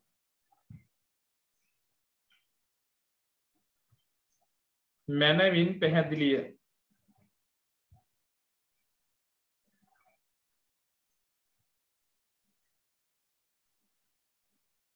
මැනවින් පැහැදිලිය.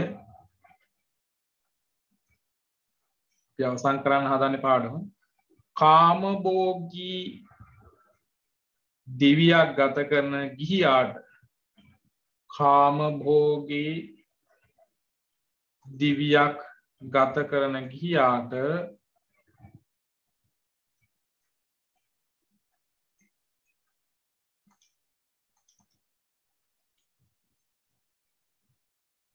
ධනය බෙහෙවින්ම අත්‍යවශ්‍ය වන බව.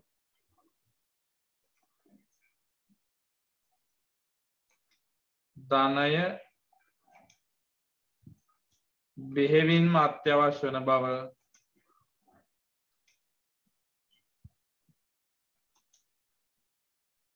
මේ සෑම කරුණක් තුළින්ම පැහැදිලි වේ. මේ සෑම කරුණක් තුළින්ම පැහැදිලි වේ. පාඩම ඉවරයි. පාඩම ඉවරයි.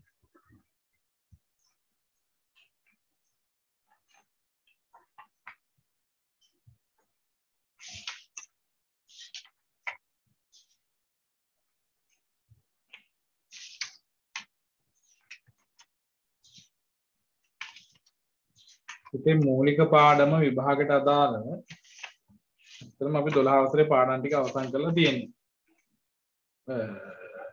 චූටි තැනක් තියෙනවා ඔයාලත් එක්ක අවශ්‍ය නම් කතා කරන්න ඕන මම ඒක. ඒ තමයි භෞතික සම්පත් කළමනාකරණය පිළිබඳ බෞද්ධ චින්තනය කියලා මාතෘකා ඒකකයක් තියෙනවා. හරිද? භෞතික සම්පත් කළමනාකරණය ගැන කතා කරන්නේදී ඒක ගැන එහෙම ලොකුවටම අවබෝධයක් අවශ්‍ය වෙන්නේ නැහැ. චුට්ටක් ඒ වුණාට කොඤ්ඤම් දැනගෙන ඉන්න එක ඔකටත් හොඳයි. එතකොට මේ මම ඒක ගැනත් ඔයාලත් එක්ක පුංචි වෙලාවක් කතා කරන්න තමයි හිතාගෙන ඉන්නේ නා. මොකද කියන්නේ ප්‍රශ්නයකට උත්තර ලියනවාද ඒකත් කතා කරනවාද?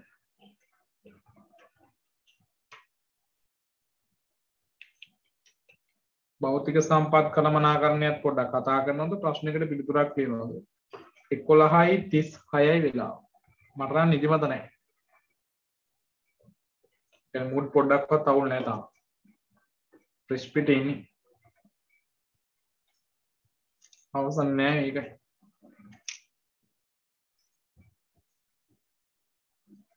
මෙසේජ් එකක් දානවා කතා කරමු. මෙහෙම උත්තරයක් දෙනවා. ප්‍රශ්නයක් ලියන්න ඕනි අය 1 පාඩම කතා කරන්න ඕනේ 2 කෝඩ් කරන්න. ඔබද ලක්ෂපති මොකද ලක්ෂණ? ප්‍රශ්නයක් ලියනවා නම් 1 පාඩම කතා කරනවා නම් 2. යකෝ එකේලක මුක්කු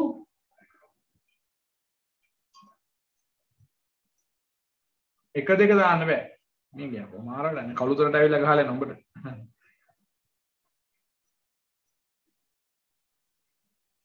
තුනක් දාලා කවුද සුරාපානය කරගෙන පන්ති දාපු අදම පුද්ගලයා 3 දාලා තියෙනවා.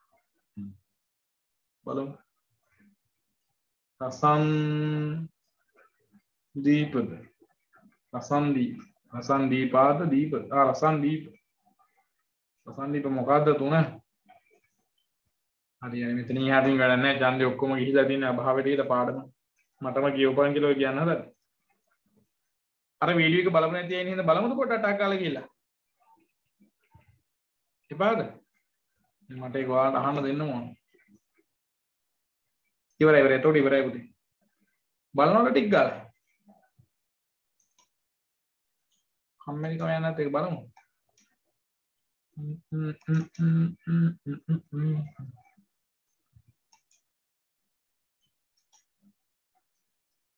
ආම්ද්‍රනේ ඔව් දුවමු බය වුණා. අර මේ කලින් සතියේ මේ අර ක්ලාස් එකක් කෙල්ල තිබිලා තියෙනවානේ ඒකට ජොයින් වෙන්න බැරි වුණානේ. ඒකේ රෙකෝඩින් එක ගන්න විදියක් කියන්නෝ. රෙකෝඩ් එක පුතේ මේ බලන්න ඕන පොඩ්ඩක් මට දැම්මද කියලා මීටර නෑ ලොකුවටම. ඒ කියන්නේ අර හදිස්සිය කරපු දවසක් වෙන්නේ නැති කියලා මට හිතෙනවා. රෙකෝඩ් එක නැත්තම් පාඩමේ තොරතුරු ටික හරි ගමු. නෝට් එක ගන්න දෙන්නේ එහෙම ලොකු අමාරු කොටසක් මෙතන කතා කරන්නේ නැහැ වයින් එපා. එතකොට ඒ නෝට් එක ගන්න විදිය මම අපේ ළමයිකින් ඉල්ලලා දෙන්න. දමින්ද මට ගෲප් එකට දාන්න එක පිටු ලියපු පිටු දෙක අපේ මේ ළමයිකින් අපෙන්න. මේ අර මේ මොකද්ද බෞද්ධ ආර්ථිකයේ හරි ලස්සන කතාවක් පුතේ. ඔයාලා පොඩ්ඩක් තාඩියක් පරිහරණය කරලා බලන්න මේ කියන්නේ. දෙක පේන කාලේ Tamante යමක් පුළුවන් කරන්න පුළුවන් කාලේ අපිට පේන්නේ නැහැ වෙන කෙනෙක්ගේ දුක දැනෙන්නේ නැහැ කියලා කියන්නේ. පැහැදිලිද? ඇත්තනේ අපිට යමක් තියෙනකොට අපිට හැකන පේන කාලේ අපිට යමක් කරන්න පුළුවන් කාලේ වෙන කෙනෙක්ගේ හැඟීම් දැනීම් වෙන කෙනෙක්ගේ ආශාවන් අපිට දැනෙන්නේ නැහැ. හැබැයි අපි ඒ තත්ත්වයටපත් වෙච්ච දවසට අපිට තේරෙනවා අපි වගේම පීඩාවටපත් වෙච්ච දුක් වෙන අය ගොඩක් ඉන්නවයි කියලා. ඒ වගේම කෙනෙක් වෙනුවෙන් යමක් පරිත්‍යාග කරන්න පුළුවන් නම් ඒක උතුම් ගුණාංගයක් කියලා තමයි ඔක අර්ථ ගන්නවන්නේ. ලස්සන මේ පුංචි කතාවක් ඒක. ඔයාලා බලන්න පරිශීලනය කරලා නැවත වතාවක් බලන්න. ඒක ආදි ආසයි මම ඒක ඔයාලට අහන්න දුන්නේ. හරි. ඒතකොට මේ විදිහට වැඩේ වෙන්නේ 45 55 10 දිනක් විතර කොහෙද දැන් නැගියනේ. මම හිතන්නේ කසාද බඳලා ඉන්නේ වෙන්නේ නැති ඉන්නේ ඇත්තේ. ඕනම හත්ලා කතා කරනවා ඉතින් ජී ගන්නවරෙන් කියන ඔබ පස්සේ ඉගෙන ගනින් කියලා.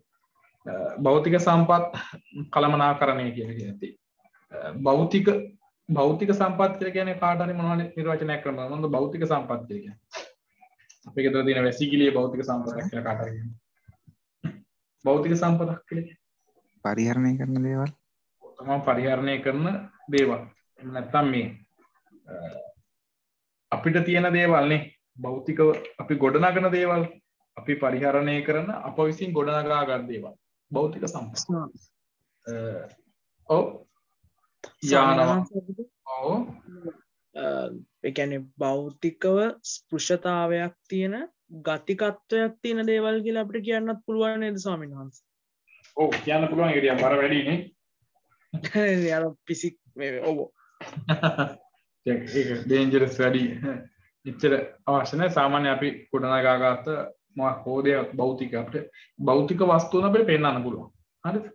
මේ තියෙන මම ගොඩනගාගත්තේ මේ තියෙන මගේ කායක මේ තියෙන මගේ ගේ මේ තියෙන අපේ බාත්රූම් එක ඒකට ටයිල් අල්ලලා තියෙන එක જાතියව නේ. පරිස්සමෙන් අඩිය තියන බබාලි සෝතෙන් පස්ස බිමෑනේ කියලා.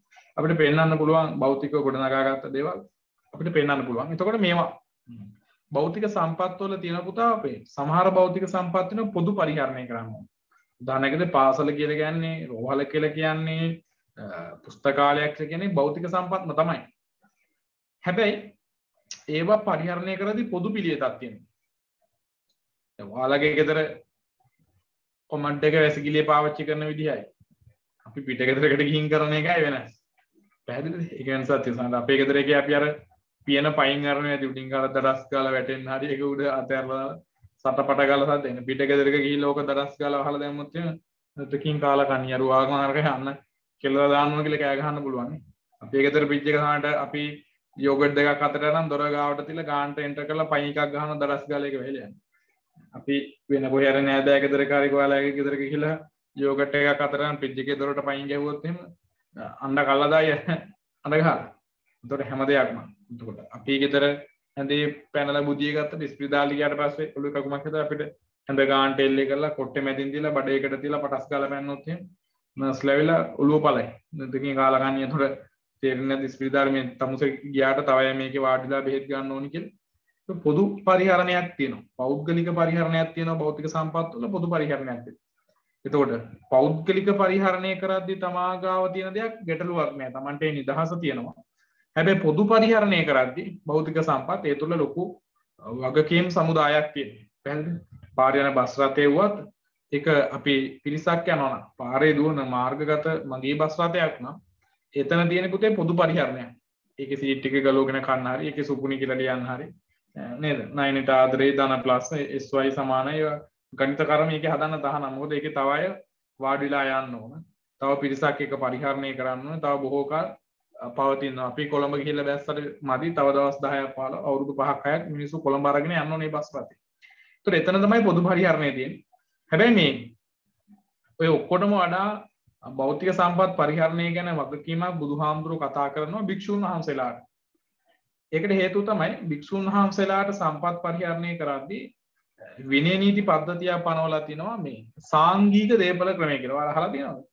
ඔබ බලන්න ගෙදර සාංගික දානයක් දීලා තියෙන අංක 1 කියලා මැසේජ් එකක් දාන්න බෑ. සාංගික දානයක් ගෙදර දීලා තියෙනවා 1 දීලා නැත්තම් 2 වෝට් කරන්න තියෙන්නේ. සාංගික දානයක් කියන්නේ මොකක්ද කියලා දන්නේ නැත්නම් 3 දීලා තියෙනවා ගොඩක් يعني උඹලා තනියෙන් දාන දීලා මට කතා කරලා නැහැ ඒක. උඹලා කෙලියයි කරලා තියෙන වෙන්නේ. සාංගික කියලා කියන්නේ සාංගික කරනවා කියන වචනේ තේරුම මම ඔයාලට කියලා දෙන්නම් පුතේ. සංඝසතු කරනවා කියන වචනේ කියන්නේ සාංගික කරනවා සංඝසතු කරනවා කියන වචනාර්ථය තමයි සමූහයාට පූජා කරන එක. සමූහයාට පූජා කරන එක.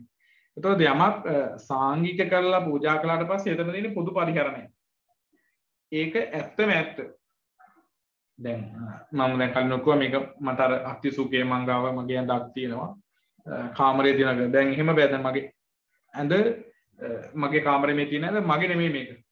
හරිද? මම මේක බුදිය ගන්න එක වෙනම කතාවක්. මම මේ කැලවලා ඉන්න එක තවක් කතාවක්. මට ඕන විදිහට බෙස්ට් දාලා කොට්ට දාලා තියෙන එක වෙනම එකක්. මේක දැන් අවුරුදු මීට 4කට කලින් කටින පින්කම කරපු දායක පින්වතුන් අපේ පන්සලේ ඉන්න පොඩි හාමුදුරුවෝ තුන දෙනාට තියෙන ඇඳන් පොඩි වෙඩි කියලා ටිකක් අර ඩබල් ඇඳන් කියන සාමාන්‍ය සයිස් ඇඳන් 3ක් කරන් දුන්නා. දැන් ඒක හැබැයි මට නෙමෙයි දුන්නේ. පන්සලට මේ පොඩි හාමුදුරන්ට ඉන්න බෑ නිදහසේ. පන්සලේ ඇඳන් 2 3ක් තියෙනුනේ පිට කෙනෙකුට හරි ආවන් එනකේ. හෙට උදේට අපේ ලොකු හාමුදුරුවෝ මාව පන්නනවා. ඔබ ඵලයන් සුදම්ම මේ හරියන්නේ නැහැ. තෝ පන්ති කර ඉන්න ටියුෂන් කාරේ. තෝ කියලා වෙනම කොහේ හරි කඩයක් දාගෙන ඉඳපන් කියලා. එතකොට මම එන්නපන්. එහෙනම් මම යන්නම් කියලා මට ඇඳ පටවගෙන යද්දී හැකද කියලා ඩීමෝ බට් එක ගෙනල්ලා ඇඳ පටවගෙන යනවා යන ටික ගලවලා මෙට්ටෙත් දාගෙන. මේක මං ගෙනාව ඇඳ කියලා. බෑ. පැහැදිලිද? හාමුදුරන්ට එහෙම තහනම්. හැබැයි බැරිලා දැන් විදූෂ ගෙදරින් පැන්නොත් එහෙම විදූෂට පුළුවන් ඔයාගෙන පුටුව අරගෙන යන්න ඔළුවේ තියාගෙන. එහෙනම් අම්මේ මං යන්නම්. පුටුවත් අරන් යන්නම් කියන ඔයාලා පුටුව නිසා වඩ අරන් යන්න. පැහැදිලිද? ඔයාලා තාත්තා ගෙදරින් යනවා නම් බත් එක ඉන්න බෑ. තෝත් ඉඳපන් ගෑන් උඹිදපන් එහෙනම් හෙට උදේ මං යනවා කියලා කිව්වොත් තියෙන ගෙනාව ලට්ට ලොට්ට ඔක්කොම මලු ටික පටවගෙන යන අයිතිය තියෙනවා. ඇයි ඒව පෞද්ගලික පරිහරණයට ගෙනාව තාත්තට අයිති භෞතික සම්පත්. විහාරස්ථානයකට පූජා කරන ලද කිසිම දෙයක් සාංගික කරලා නම් පූජා කළේ සංඝසතු කරලා නම් පූජා කළේ සමූහයාට අයිති වෙන ලෙස නම් පූජා කළේ කිසිම භික්ෂුවකට විනය නීතිය තුල අයිතියක් නැහැ. පන්සලේ තියෙන කිසිම දෙයක් අරගෙන යන්න. දැන් බෙදලා මට යන්න ඕනෝති පුතේ මෙහි ඉන්නේ ගැලපෙන්නේ නැත්තම් මම මගේ සල්ලි වේදම් කරගෙන ආපුවේ මොන හරි දෙයක් තියෙනවා නම් යතේ අවශේෂ සෙසු සියල්ලම මේ පන්සලේ තියන්න ඕන. ඒකට හේතුව තමයි සාංගික නැත්නම් පොදු පරිහරණයේ උදෙසා භික්ෂූන්ට යමක් පූජා කළාට පස්සේ තියෙන්නේ පැමිණි නොපැමිණි ආගත නාගත ආපු නැති අතීත අනාගත වර්තමාන කාල තුනක්නේ. බය වෙන්න එපා සිංහල පාඩම නෙවෙයි ව්‍යාකරණ. අතීත අනාගත වර්තමාන කියන කාල තුනටම අයිති වෙන භික්ෂූන්ට තමයි පූජා කරන්නේ. ඒ කියන්නේ ඉස්සර හිටියයටත් අයිති. මීට කලින් හිටියයටත් අයිති. අද ඉන්න අයටත් අයිති. හෙට එන අයටත් අයිති. හෙට කොට පස්සේ තවදු 50කින් එන කෙනෙක් වෙන්න පුළුවන්. ඒත් මේ අද පරිහරණය ඒක අදටත් අයිති. දැන් පුතේ පන්සල් වල එහෙමනේ දැන් ඉන්න ස්වාමීන් වහන්සේලා අපවත් වුණාට පස්සේ ඒ පන්සලේ තව හාමුදුරුවෝ ඉන්නවා. ඒ කාමරේ තව හාමුදුරුවෝ ඉන්නවා. ඉන්න පන්සල් වල හාමුදුරුවෝ යනවා. ගියාට පස්සේ වෙන හාමුදුරුවෝ ඉන්නවා. එහෙමනේ දැන් මම පන්සලේ යන ඉඳපන්කෝ මං ගන්ටාරේ කරේ තියාගෙන යනවා කියලා ඒක ගලවලා බලලා මට මල්ලක දාගෙන යන කියන්න බෑ. හරිද? ඒක පන්සලේ පැවැත්ම උදෙසා තියෙන්න ඕන. පැහැදිලිද මන්ද කියන්නේ? පොදු පරිහරණයට පූජා කරපු හැම දෙයක්ම භෞතික සම්පත් භික්ෂූන්ට විශේෂයෙන් පූජා කරන දේවල් ඒවා සමූහයාගේ පැවැත්ම පිණිස අනිවාර්යයෙන්ම පවතින්නම ඕන. ඒතකොට භෞතික සම්පත් භික්ෂූන් පරිහරණය කරද්දී ඒව පරිහරණය කරන්න ඕනි ක්‍රම කියලා දුන්නා. උදාහරණයක් විදිහට ජලය පරිහරණය කරන හැටි. දැන් වතුර පරිහරණය කරද්දී පුතේ බොහොම පරිස්සමට ජලය කියන්නේ සම්පතක් නේ. ඔයාලගේ වලත් එසේමයි. විශේෂයෙන් භික්ෂුන් වහන්සේලාට පනවපු නීති පද්ධතියක් තියෙනවා. මේ ජලය විනාශ කරන්න එපා කියන එක. දැන් අපි පොඩි කාලේ අනන්තවත් බැනුම් අහලා ගුටි කාලා තියෙන අපේ පන්සලේ තිබුණා මේ නාන්න ටැංකි ගහලා බිම බට එනවා ඒවා ටැංකි වතුර පුරවගෙන අපි කරන දේ ලොකු හාමුදුරුවෝ නැතිච්ච වෙලාවට ඔකට බැහැලා නානවා. ලොකු හාමුදුරුවෝ ආව ගමන් සටපට ගාලා දෙනවා. බැහැලා නෑ අපුගම් බල තොපි විතරද කාලා කන්නේ ඔක බැහැලා නාන හිතේ උන්නාන්න නැති කියලා බයිනවා. ඇයි ඒක පොදු පරිහරණයක්. මම ඒතර මම නාන්න ඕනේ ජලයේ පරිහරණය පණිට්ටුවකින්. පැහැදිලිද? එහෙනම් බැහැලා නාන්න ඕනේ අලකට යන්න ඕනේ. අර හැමෝටම නාන්න තියෙන මේ ටැංකිය වල බැහැලා නාන්න බෑ. හැටිද? එකෙන් තහනමක්. ඒතකොට ජලය පරිහරණය කරන විදිහක් තියෙනවා. ඊට පස්සේ විහාරස්ථානයක වැසිකිලි පද්ධතියක් තියෙනවා. දැන් අපේ පන්සලේ 10ක් ඉන්නවා නම් টয়ලට් 10ක් හදලා දාන්නේ. ලොකු හාමුදුරන්ට එකයි පොඩි හාමුදුරන්ට එකයි පොඩි මේ කෙනාට තව එකයි දෙවෙනි හාමුදුරන්ට එකයි. එහෙම නැහැ. ඒතකොට වැසිකිලියක් පරිහරණය කරන විදිහක් භික්ෂුන් වහන්සේලාට උගන්වලා තියෙනවා.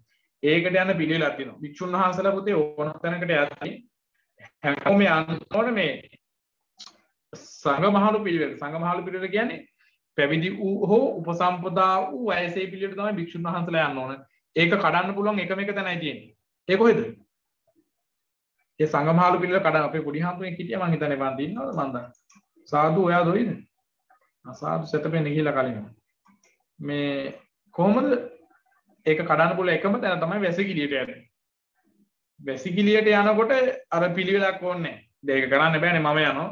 මම යන්න ඕන වෙන දේ ලොකු හාමුදුරනෝ. මම බඩ අල්ලගෙන පැත්තකට යනවා ලොකු හාමුදුරන් යනවා. ආයි මම යනදි දෙවෙනි හාමුදුරනෝ. මම ආයි බඩ මිරිකගෙන ඉන්නවනේ තව පැය කාලයක් විතර යාගෙන. ජීවිතේට කරන්න බෑනේ මේක. ඒ නිසා වැසිකිළියට යාමේදී භික්ෂුවකට පුළුවන් තවත් කෙනෙකුට අවස්ථාවක් නොදී එතන ගන්න. කියන්නේ යන්න ඕනේ මේ බඩේ අමාරු ඉඳලා ඉන්න. එහෙම නෙමෙයි. ආව පිළිවෙලට යන්න කියලා දෙනවා. ආව පිළිවෙල නොයික්මවා දියෙලුමින් පිටසිට. ආපු පිළිවෙල වෙනස් කරන්නේ නැතුව වැසීලිකාවේ ඉන්න කියලා තමයි බුදුහාමුදුරු උගන්වලා තියෙන්නේ. ඒතකොට ජලය පරිහරණය කරද්දී පරිහරණය කරන ක්‍රමයක් උගන්වලා තියෙනවා. ඊට පස්සේ පුතේ දැන් පේන්නේ නැති මේ පාඩම යන්නේ එක පැත්තකට ඇදිලා. ඒ තමයි මෙතන කතා කරන කොට සාසනික පිළිවෙත් වලට සම්බන්ධව. චීවර පරිහරණය. චීවර කියලා කියන්නේ සිවුරු. භික්ෂුන් වහන්සේලා සිවුරු පරිහරණය කරද්දී පරිහරණය කරන්න ඕන ක්‍රමයක් තියෙනවා. ඒවා සම්පත්. දැන් සිවුරු ඕන තරම් පූජා මම ඔයාලා දැන් ගොඩාක් අය මැසේජස් දාලා තිබුණා මේ ගෙදර සාංගික දානයක් දීලා තියෙනවා. ඒත් ඔයාලා සිවුරු පූජා කරලා ඇති, අටපිරිකර පූජා කරලා ඇති, බෙඩ් ෂීට් අඳන ගොඩාක් දේවල් පූජා කරලා තියෙනවා. ඉතින් මම දවසක් මේක අඳිනවා. අන්න හෙට දානෙකට ඇති තව සිවුරක් හම්බ. මේක උණ්ඩි කරලා මුල්ලකට විසි කරලා දාලා ඊළඟ සිවුර අඳිනවා. ආයෙ දාන ගියා එක හම්බෙච්චා මේක හොදන්න ඕනේ නැහැ. ඒක මේක විසි කරලා කොහෙටද ඒක දැන්. එහෙම බෑ.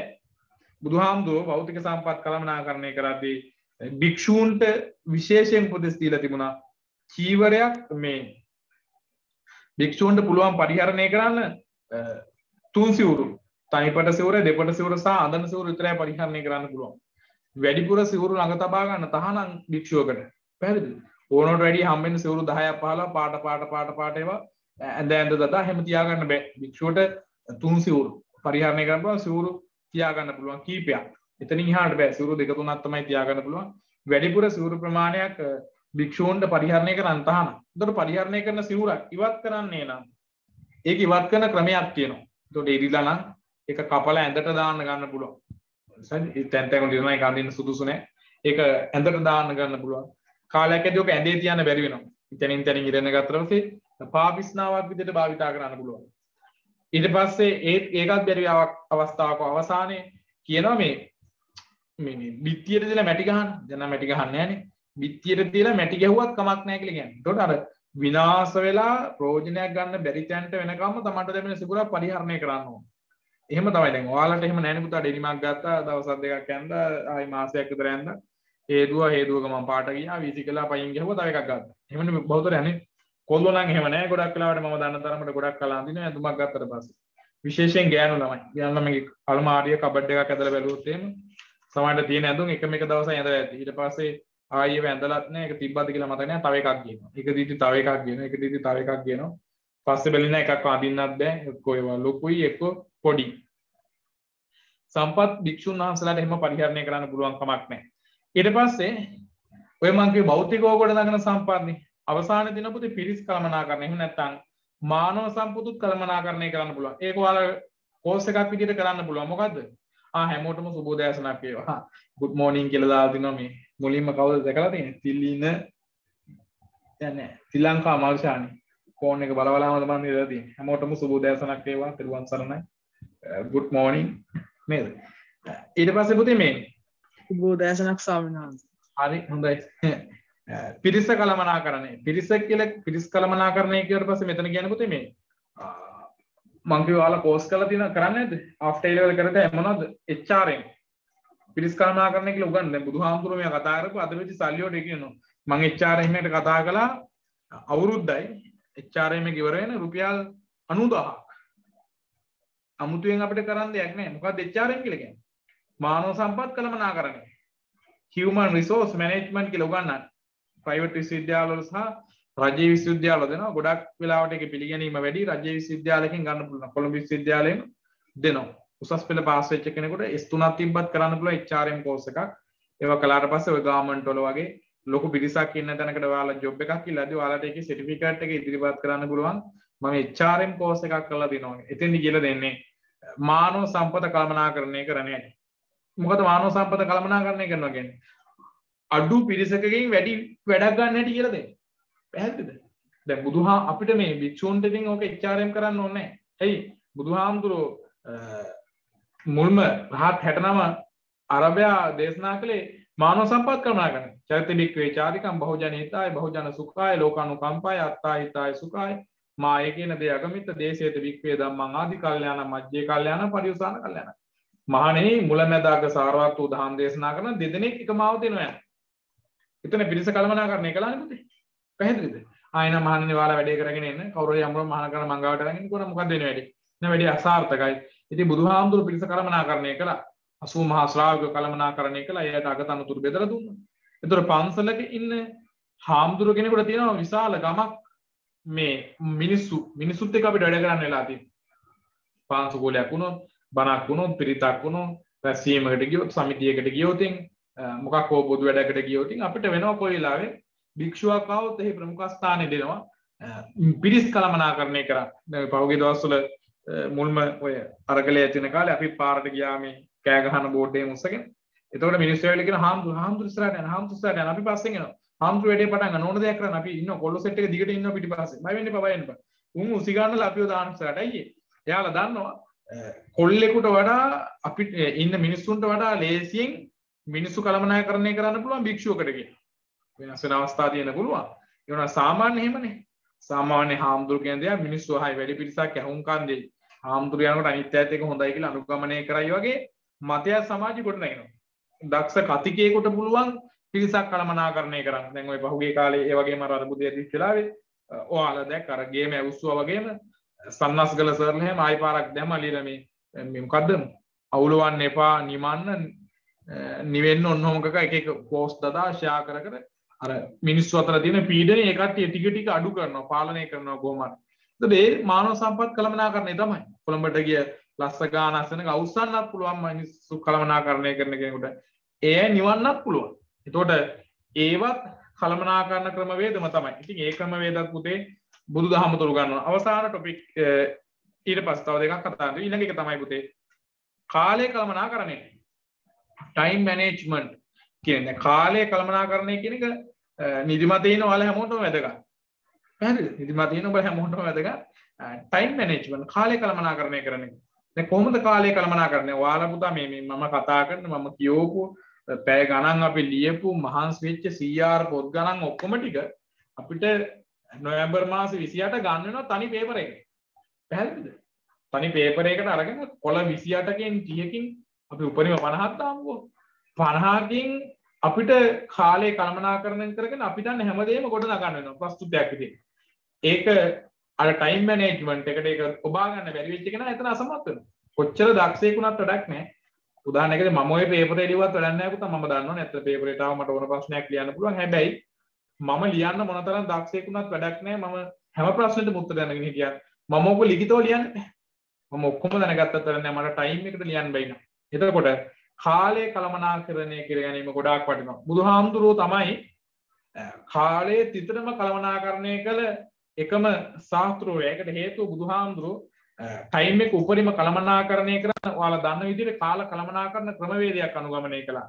එක මොකද්ද? දමිදු මතකද? පෙරබත් කිස. පෙරබත් කිස කියලා කියන්නේ මේ පසුබත් කිස පැසුළු යම් නෑ. පෙරබත් කිස පසුබත් කිස මැදියම් කිස පැසුළු යම් කිස ඒ වගේ. කියන්න පුතේ කියන්න කොල්ලෝ.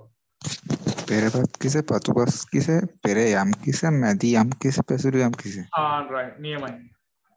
ඊට පස්සේ මැදි යම් කිස අවසාන එක තමයි පැසුළු යම් කිස.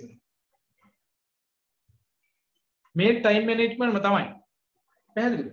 බුදුහාම පෙර බත් කිස උදේ ආහාරය ගන්න කලින් වෙලාව. උදේ කන්න කලින්. අපිට උදේ කන්න කලින් ගන්න අපි දවල්ට කෑමකට නැගිටින්නේ. බුදුහාමුදුරන්ට ඒ කියන්නේ පොඩ්ඩක් වැරදිලා අපි තමයි හරියටම කරන්නේ. පෙරබත් කිස උදෑසන ආහාරය ගන්න කලින් වෙලාවක් වෙන් කරලා තිබ්බා. ඒ වෙලාවේ තමයි පුතේ බුදුහාමුදුරුවෝ උදෑසන අවදිලා මහා කරුණා සමාපත්තියට සමවැදිලා ලෝක සත්‍යය කරේ මහා කරුණා ලෝකේ දිහා බලන්න. ඊට පස්සේ බලන්න පසුබත් කිස උදේ ආහාරය ගත්තට පස්සේ ඊට පස්සේ පෙරයම් කිස පෙරවරු කාලය ඊට පස්සේ මැදියම් කිස හවස් වෙලාව අපි කියන්නේ සාමාන්‍යයෙන් 8ට 9ට වගේ වෙලාව පැසුලියම් කිස මහා පාන්දර මේ වගේ වෙලාවට බුදුහාමුදුරු වැඩ 12 2 වගේ වෙලාව වෙන් කරලා තිබ්බ පාන්දර දෙවියන්ට ඔය බහූදේවා මනුස්සාච මංගලාන කියන තුන් ආකාංකමානා සොත්තාන බ්‍රෝහි මංගල මුත්තම ඒ ඔක්කොම ආවේ මේ 12 2 වගේ වෙලාවට ආවේ. අපි එහෙම ආවොත් එමේ අපි මොකද්ද කියන්නේ නේ? එකමට ආවොත් එහෙම 12 2 මොන මලක් තිලවුවද මේ නිදිය හොඳටම නිින්ද යන වෙලාවට දෙවියෝ එන්නේ. උඹලා මේ දෙවියන්ටත් ගහලා පන්නනවා මේ යකාන එකල ඉන්නේ නිින්දයාගෙන ඉඳි දෙවියෙක් ඇවිල්ලා ඊයත් කතා කළා. අපිට තද වෙනවා. හැබැයි බුදුරජාණන් වහන්සේ ඒ වෙලාවෙත් වැඩ කළා. එතකොට ඒ තමයි පුතා නියම ටයිම් මැනේජ්මන්ට් කාල කළමනාකරණය. ඒකත් කළමනාකරණ ක්‍රමවේදයක්ම තමයි. දැන් එහෙනම් බලන්න අපි සම්පත් විදියට බෙදුවා. සම්පත් මානව සම්පත් කියලා බෙදුවා. භෞතික සම්පත් කියලා බෙදුවා. ඊට පස්සේ භික්ෂුන් වහන්සේලා සම්පත් පරිහරණය ගැන කතා කරලා තියෙනවා කියලා කිව්වා. ජල පරිහරණය ගැන කතා කළා කෙටියෙන්. චීවර පරිහරණය, පිරිස් කළමනාකරණය, ඊට පස්සේ කාල කළමනාකරණය.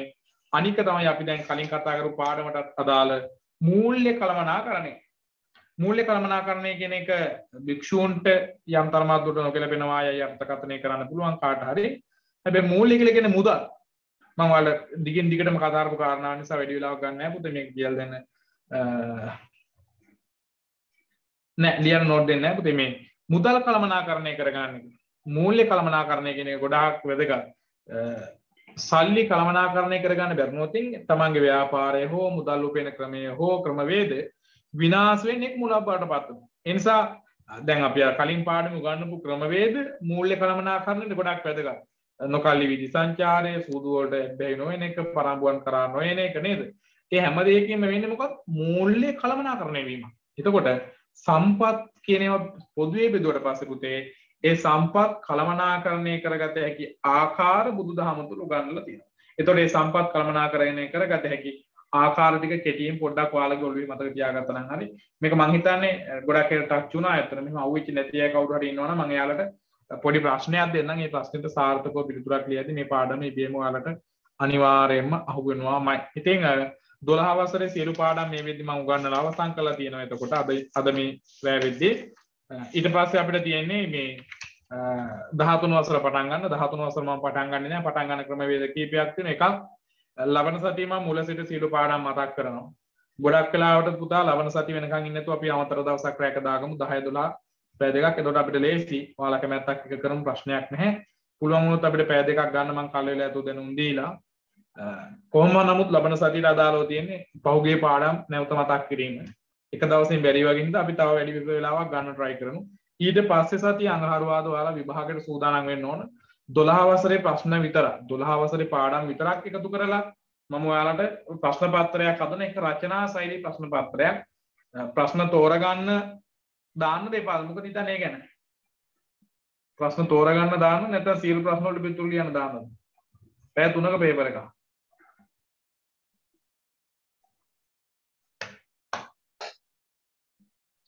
what do you think තෝරගන්න දාන්න ඒක බා තෝරගන්න දාන්න එක තෝරගන්න එපා නම් දෙක වෝට් කරන්න තෝරගන්න නම් එක තෝරගන්න එපා නම් දෙක ඉතින් ඔය හැමෝම තෝරගන්න කියලා නෑ මොකද මේ ඡන්දය යන්නේ එක පැත්තට නම් විදුෂාන් මොකක් හරි දාන වෙන එකක් වත්ත MCQ කරන්න කියලා දාන්න අන්න දාලා ජතුනික MCQ නෑ ඉරි ගහන්නේම දෙන්නේ නෑ දෙවි නේරන් නෑ පුතා ඡන්දය කියන්නේ පැත්තට එහෙනම් මම තෝරගන්න දාන්න මේ කියන්නේ 13 වසරෙන් හැදුවේ නැතුවට විභාගයට එන විදිහම පේපර් ආකෘතියක් හදන්න හරි පළවෙනි කොටසෙන් ප්‍රශ්න දෙකයි දෙක කොටසින් ප්‍රශ්න තුනක් තෝරාගෙන ප්‍රශ්න පහකට පිළිතුරු සපයන කාලය පැය 3යි ඒ ටිකේ විදිහටම ගන්නවා පුතේ මේක ආයෙ නැවත නැවතත් කියන අමනාප වෙන්න නෙවෙයි මම ඔයාලා හැමෝගෙම නම් මාක් කරනවා ඉන්සා එදාට ඔයාලගේ බාරකාරයෙක් ඔයාලගේ ලියන කොලේ කොහේ හරි තැනක අස්තනක් ගහලා මට කැමරාවට ලං කරලා පෙන්නන්න ඕන හරිද එයාව විශ්වාස කළා තමයි ඔයාලගේ ලකුණු ගණනය කරන්නේ මම නිසා ඔයාලා එවන පිළිතුරු පත්‍රයේ අස්තනක් තිබිය යුතුමයි මට පේන්නේ ඒ කියන්නේ මම පස්සේ අසං කළ කාට හරි වල හරියන්නේ මම බලනවා දැන් දමිදුනන් දමිදු ගාවට අම්මා හරි අක්කා හරි කවුරු හරි කෙනෙක් ඇවිල්ලා අස්සන කළා මට කොලේ පෙන්නවා කියලා. කැමරාව දිගට මොන් කරගෙන ඉන්න ඕනේ. ඔයාලගේ හිතුමනාපේ ලියන්න. මම විනාඩි 30ක් විතර මේ වගේ ලයිව් එකේ ඉන්නවා. මොකද ඔයාලට ප්‍රශ්න තියෙනවා නම් දැනගන්න. ඊට පස්සේ මම මේක කට් කරලා දානවා. ඔයාලා ලියලා මට එවනවා. ඒතකොට එහිදී දැන් ඔන්ලයින් මේ හැම Java ආරම්භ මම සිද්ධ වෙන්නේ. ඒ නිසා පුතා පැය 3යිනේ වෙලාව. එතකොට 10ට පටන් ගන්න 11 12 1 පාන්දර 1 වෙද්දි ලියලා ඉවරයි. මම ඔයාලට කාලය දෙනවා උදේ පාන්දර වෙනකන් විතරයි. මට 5ට 4ට 3ට 2ට 6ට හරි කමක් නෑ දාලා තියෙනෝනේ. හැබැයි උදේ 7 වෙන්න කලින් මගේ WhatsApp එකේ ටයිම් වැටෙනවා නේ වෙලාව. WhatsApp එකේ තියෙන්න ඕන. පාන්දර 7න් පස්සේ එන පිළිතුරු මම ඇත්තටම රීඩ් කරලා ලකුණු දෙන්නේ නෑ. හරි ඔයාලට වැඩිපුර. ඒ කියන්නේ මම එච්චරත් වෙලාව දෙන්නේ නිදි මරාගෙන හරි මේක ලියන කෙනෙකුට ලියනවා නම් අවස්ථාව තියෙනවා කියලා හඳුන්වන්න. මට ඊට පස්සේ දවසේ දීලා එවන පිළිතුරු මම බාරගන්නෙම නැහැ. හදිස්සි මලගේ වල වෙන්න පුළුවන්, කරදර වෙන්න පුළුවන්. ඒ වගේ අයට ඔයාලක් දෙන උත්තර මම කිසිසේත්ම පිළිගන්නේ නැහැ. ඔයාලගේ දෙමව්පියෝ වැඩේට බාරකාරයෙක් ලවා තමයි ඔයාලගේ නිදහසට කාරණා මට ප්‍රකාශ කරන්න ඕනේ. එහෙම කළාට පස්සේ තමයි ලකුණු ගණනය කරන්නේ. මේක මම තියන්නේ මගේ ලොකුකම පෙන්වන්න ඕ කතා කරන්න ඔයාලට හිරිහැර කරන්න. නැති පීඩනයක් උඹලගේ පිටේ පටවන්න නෙවෙයි. ඇත්තටම විභාගයක අත්දැකීම් ඔයාලට ලැබෙන්න ඕන නිසා මම අර කලින් කිව්වා වගේ කාල කළමනාකරණය අවශ්‍ය වෙන නිසා තමයි මම මේ ප්‍රශ්න පත්‍රේ ලැබෙන සලස්වන. අපි ඊට පස්සේ දිගටම 13 වසර පට ගාලා කතා කරගෙන යමු. එහෙනම් හැමෝටම සුබ උදෑසනක් වේවා, සුබ රාත්‍රියක් වේවා. අපි ඊළඟ දවසකදී හම්බ වෙමු. තෙරුවන් සරණයි. අද ඔයාලා හැමෝම වෙනදාටත් වඩා ගොඩක් හොඳයි. තෙරුවන් සරණයි.